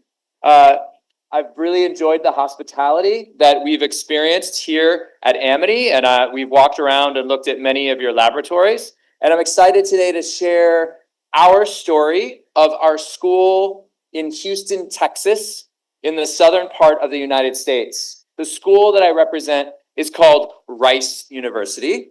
It's a funny name, but it's Rice University, and it's one of the best schools in the United States. It is among the top 20 schools in all of the United States. And today, what I'm going to talk to you about is a story about student development and how we feel a responsibility to prepare students to go on to have extraordinary careers in engineering and in design and technology. And I hope that you can spend a little bit of time with me today dreaming what it is like at the kitchen, as we call it, the Oshman Engineering Design Kitchen, the OEDK, as I'll refer to it. And I want you to hear about what the future is design at Rice University. The first thing that I'm going to share with you is about the Oshman Engineering Design Kitchen. So the Oshman Engineering Design Kitchen, can this mic be turned on? It's on. The Oshman Engineering Design Kitchen is shown here at a beautiful sunset. What you're looking in on is the machine shop. And the machine shop is a functioning machine shop with mills and lathes and the ability for students to make things that they want. This facility opened in 2009, right around the time that this Amity campus opened. And when it opened, these four individuals built an engineering design curriculum from scratch. And when we built this engineering design curriculum from scratch, we had two goals. The first goal was to produce world-class engineers, which to us means engineers who can communicate, who can do technical engineering work, and who can solve real-world challenges. Real-world challenges pitched to them by professionals from the community. Real-world challenges that, when worked on in teams, demanded engineering rigor and communication and project management. And we also wanted students to get full-time jobs when they graduated. So we talked to industry, and industry said, we want to hire your students, but they must have technical rigor. And that's not all. They must also be able to work on real-world projects and communicate and collaborate and have project management. And we built a curriculum to meet those needs. The engineering design curriculum, the OEDK, has for more than 15 years been a global leader in engineering curriculum and physical makerspace education. And we've started makerspaces like the OEDK around the world. This is the first thing that I wanted to tell you, was about the OEDK and about our mission to develop students. The second thing that I'm about to tell you is a little bit sad. And it's that you are likely to forget most of what I'm about to tell you. That's a little sad. The reason is that as a teacher, as an educator, what I teach you is a superset of what you remember. It's a sad fact that as a teacher, you, no matter how good I am, are not going to remember everything. And you will begin to remember less the further away from when I teach you. And as the minutes and hours and days turn to years, you will remember so little. You will remember even less if I use techniques to teach you like I'm using right now, which is just to talk at you. If I continue to talk at you, you may not be paying attention. You may be talking to your neighbor. If I continue to talk at you, you are likely to remember nothing. But the good news is that we know how to make sure that days, weeks, months, and years later, you remember. There's thousands of research studies that talk about how you can learn and remember. And it boils down to creating active, student-directed experiences, like laboratories, like projects, like research experiences. And at the OEDK, we specialize in that. Some other things that we know about how students learn and remember. Students remember process knowledge. Students remember how to solve puzzles. Students also remember major organizing principles, and these can be associated with mnemonic devices. So mnemonic devices in the United States are ways to chunk large amounts of information into ways to, into simple methods of remembering them. And I bet there are some mnemonic devices that you already know. So I'm going to ask you to turn to your neighbor. If you don't know your neighbor, introduce yourself. Turn to your neighbor and see if you know any of these mnemonic devices. These are acronyms, or these are easy ways to remember things. And I'm going to give you the easiest one. So in the United States, we say Roy G. Biv, which is red, orange, yellow, green, indigo, blue, indigo, violet. But I understand in India, you go backwards. Is that right? Fantastic. So talk to your neighbor and see if you can figure out what these mnemonic devices are. And then I'm going to come into the audience and I'm going to quiz you. Ready, go.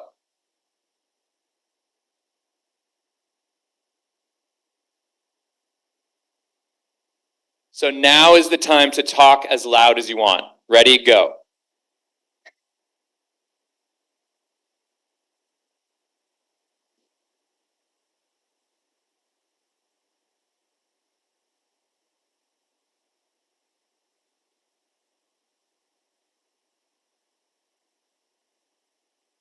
Okay, so I'm coming into the audience to talk to you, and I'm excited to hear what you think PEMDAS is. PEMDAS. Raise your hand if you're brave enough to answer what PEMDAS might be. Yes. It's like the order of solving maths problems. That's right, yes. Yep. And so PEMDAS is parentheses, exponent, say it with me if you know it, multiplication, division, addition, subtraction. Okay, great. SOHCAHTOA, does anybody know what SOHCAHTOA is? Raise your hand. I bet you do, but you might not know it from the way in which we teach it. SOHCAHTOA is sine, opposite over hypotenuse. What's the next one? Cosine, adjacent over hypotenuse. And then what's the third one then? Of course, tangent, right? And what's tangent? Opposite over adjacent. Fantastic. Next one. Mary's violet eyes make John stay up nights. What did you say? The planets. Notice I threw in that period because in the United States, Pluto is debatable. Okay, the last two are Roy G. Biv, and then the final one, there's no way you would possibly know unless you grew up in the Midwest of the United States. Holmes is the name of the Great Lakes, Huron, Ontario, Lake Michigan, Erie, and Superior. These mnemonic devices are easy ways to chunk lots of knowledge, but they're among many ways that you can remember things. And one of the best ways to remember things is hands-on experiences that you struggle with but ultimately succeed. And nothing could be more challenging, struggle to succeed, than having a client pitch you in your first year. A client who says, I have brittle bones disease and I live in this wheelchair.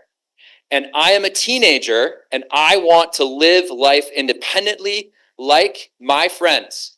I want to go to bed in my room and turn off the light on my own without having to ask my parents to turn it off. I, when I'm hungry, want to grab a bag of crisps off the counter on my own without having to ask my friends. I deserve to live life independently like everyone else. When that client pitches you that and you spend years building a robotic reaching arm that lives over the shoulder of your wheelchair and is controlled with a PlayStation controller, that is an experience that students will never forget. That is an experience that they will remember for the rest of their lives, in the same way that I will never forget my experience going to the Taj Mahal on Sunday and seeing the level of detail and technical complexity that went into creating that over the 22 years and 20,000 workers. At the OEDK, the Oshman Engineering Design Kitchen, we do projects like this all the time. And we do this with a process called the engineering design process. It's 7 steps that help you to solve a problem. And it doesn't matter whether you are a biochemist or an electrical engineer or a humanist or a fashion designer. Following these steps with real-world projects can help you solve large, gnarly, open-ended problems. And worldwide, when I teach this process to faculty and students, and when I help them to start programs, there is one step that is far more enjoyable than others. And that step is number 6, prototype the solution. And when I travel the world to do these workshops, I like to go to a local market, like Dilihat. And I like to look at materials that are used by individuals because it teaches you how a culture thinks about materiality and building. And it shows you what materials are available. And it shows you whether the culture has a high spice tolerance, like Morocco, or a low spice tolerance, like Central America. It shows you vegetables you can't pronounce and fish you've never seen before. When I went to Ethiopia and I visited the continent's largest open air market, I was looking for materials. I was looking for this material, wood. I knew I would be able to find wood in the largest open air market in Ethiopia because I know what wood looks like. It looks like nicely cut wooden planks. And I was looking for plastic, and I know what plastic looks like. It looks like clear, neatly cut plastic sheets. And I knew I would be able to find it in the largest market on the continent of Africa. And do you know what? I walked that market for the entire day. Do you think I found wood and plastic as I wanted to find it? I see some shaking your heads no. You are correct. I did not find it. Why do you think that in the largest market in Africa, I couldn't find wood and plastic as I intended? Think about it for a second and then share with your neighbor why you think I couldn't find these materials. Ready, go.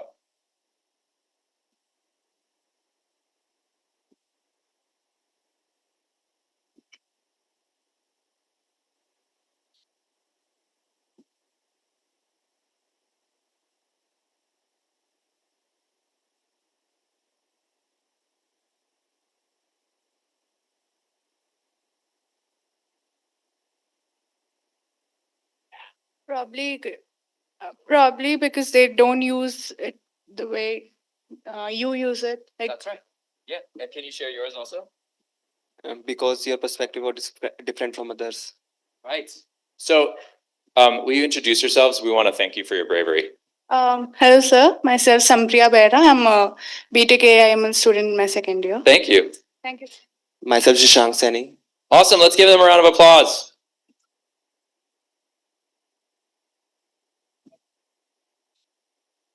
Not being able to find these materials wasn't because they weren't there. It's because my assumption about what the materials needed to look like was wrong.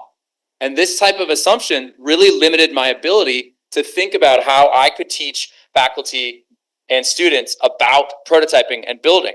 And unfortunately, what I found were these eucalyptus boughs and these plastic tubs that hold palm oil for cooking.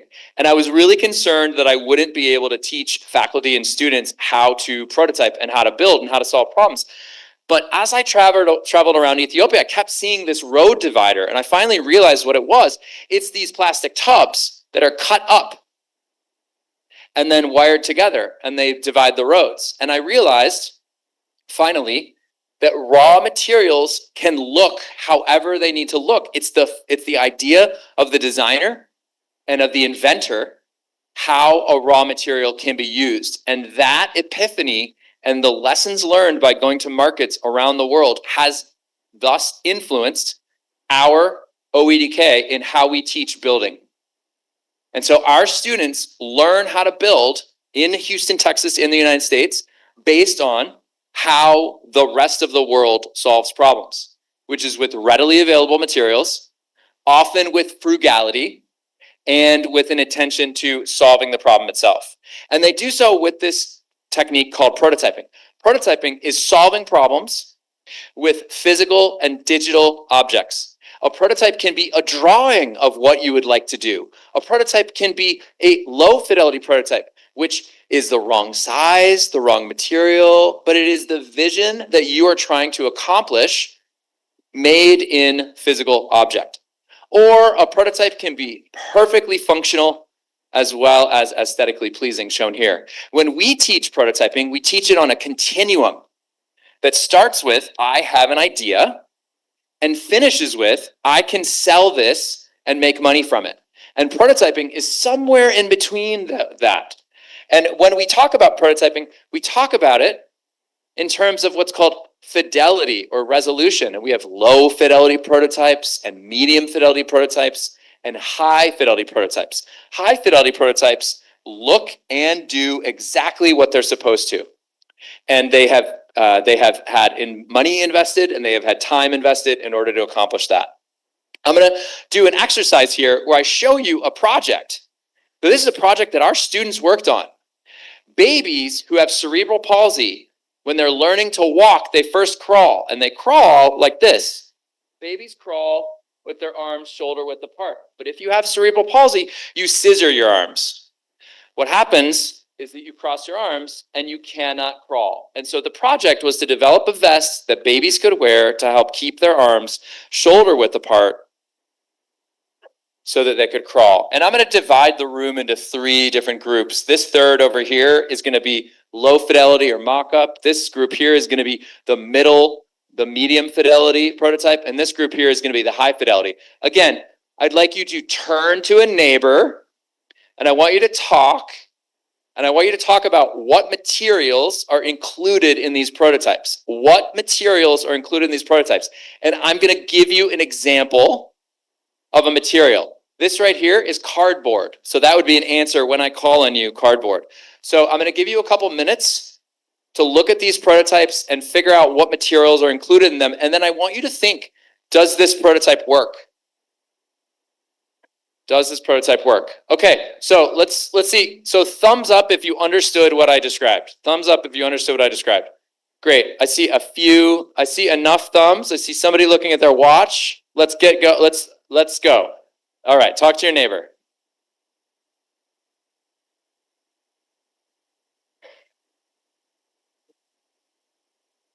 Great.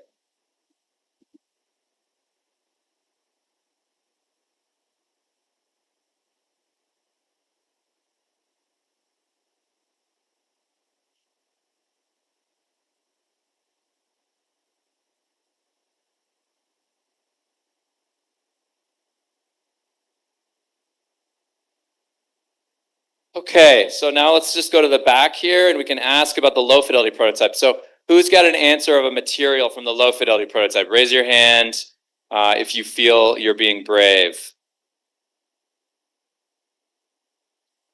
Yeah. Well, for the medium, but we're gonna do the we're gonna do the low fidelity prototype first. First is wood. Yeah. Then cotton. Great. Then straw. A straw, yes. And then some wooden box is there, I guess. Great. So for the low fidelity prototype on the top left, that's should I answer for the high? No, you should answer for the low. Thank you so much. What's your name? It's Sambit Jaina from MSc Speech Language Pathology. Okay, great. Speech pathology, just give him a round of applause. Okay, somebody from over here. Now I'd like to understand, does the low fidelity prototype work? Does the low fidelity prototype work? So you can shake your head yes or no. Does it work? I see you shaking your head. Would you tell us what you mean by does it work? Can you do that? Okay, great. I'm gonna pass the microphone over there. Yes? So I believe even if it is the low type, it would still work because it would follow the basic mechanism required. Okay. Which is same as the medium and the high one. It's just the materials which are required, which could be more cost effective, and the procedure of doing it could be a bit easier.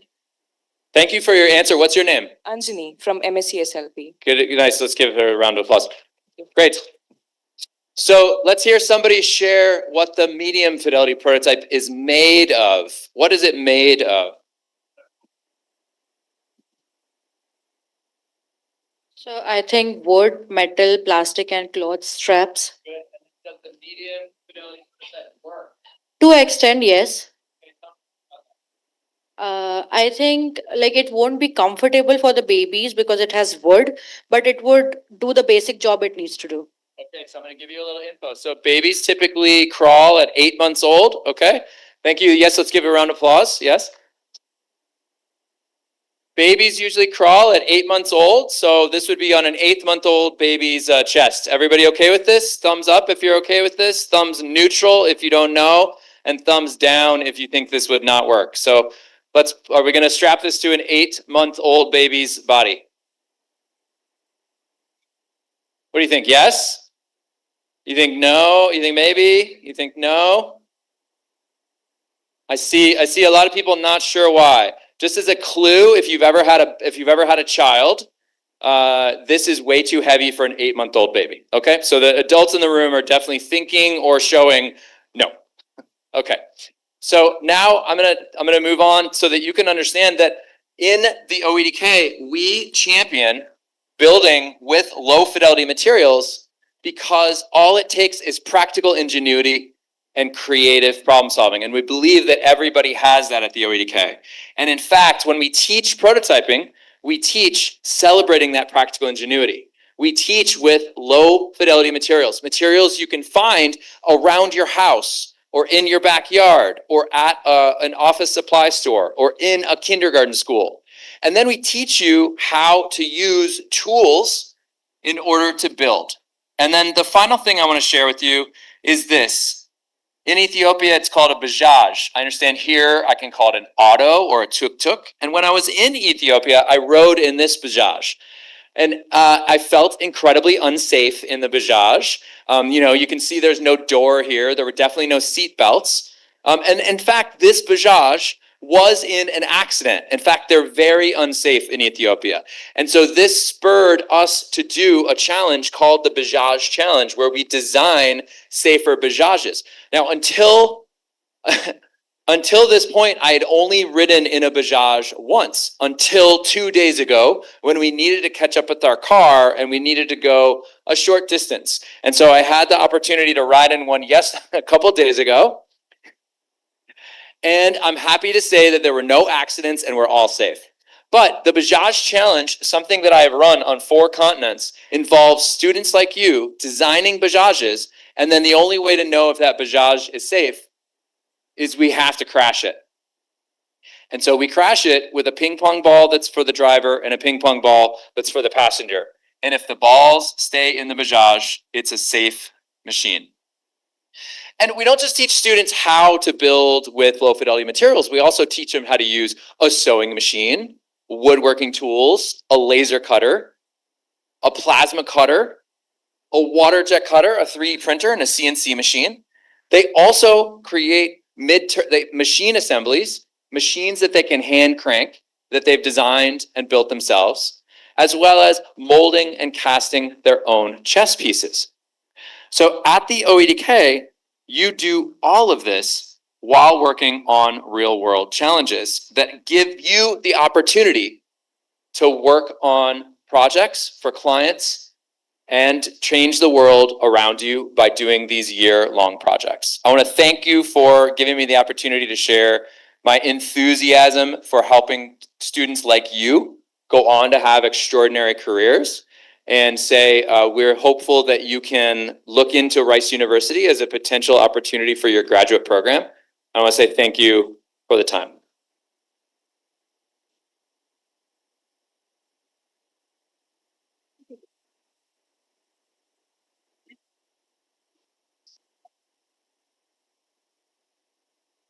It was pleasure to hear from Dr. Matthew Wettergen regarding the design, kitchen, real problem solving, mnemonic teaching. So today's dialogue, Innovation Exchange Amity Rice Entrepreneurship Dialogue, marks important step in strengthening collaboration between Amity and Rice University, how ideas can be transformed into impactful prototypes and real-world solutions. So next up in this line of dialogue, we have Amy K. Dern, Director, Strategic Initiatives and International Programs, Oshman Engineering Design.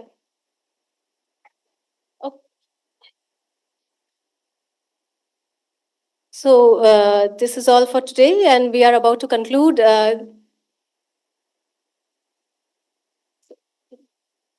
So we are about to conclude this enlightening session, and it's our privilege to propose the vote of thanks to acknowledge the contribution of those who have worked behind the scenes on behalf of entire organizing team with folded hands. Thank Almighty God to make this today's event successful. We are blessed to have our visionary leader, Honorable Chancellor Dr. Asim Chauhan sir, who has been a source of inspiration for all of us at Amity University, Haryana. He is the catalyst to inspire us all to do the best. Thank you, sir, for the guidance and motivation. I would like to express the gratitude to our Honorable Vice Chancellor, sir, Professor P.B. Sharma, sir, for his unwavering support and guidance, encouragement. He has always been a driving force to all the faculty members and students. Next, I would like to thank our Honorable Pro Vice Chancellor, Sir, Professor Dr. Vikas Madhukar, for his constant assistance in conducting the event. Sir, I thank you thank you for your tireless efforts to look into the details of the program and support us in making the event success. And it's our privilege that we have gained insights from the distinguished delegates, Amy K. Dund, as well as Dr. Matthew Wettergreen. Your profound insights have undoubtedly broadened our understanding and ignited the spark of curiosity among us. We have been fortunate to be supported by all the HODs, HOIs, faculty members for supporting the event. I would like to thank the people who have worked behind the scenes to execute the event, our technical arrangement teams, IT team. My sincere thanks to all the students who have actively engaged in the thought-provoking discussion. Thank you. Thank you, everyone.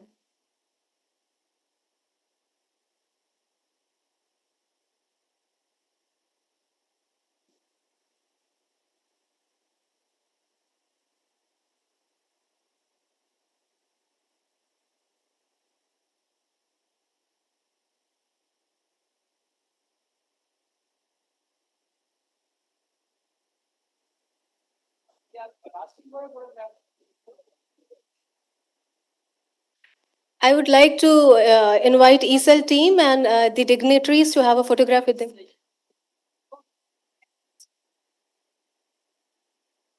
Faculty member, Anirban sir, and the Karan sir, Parveen sir, all ESL students and faculty members.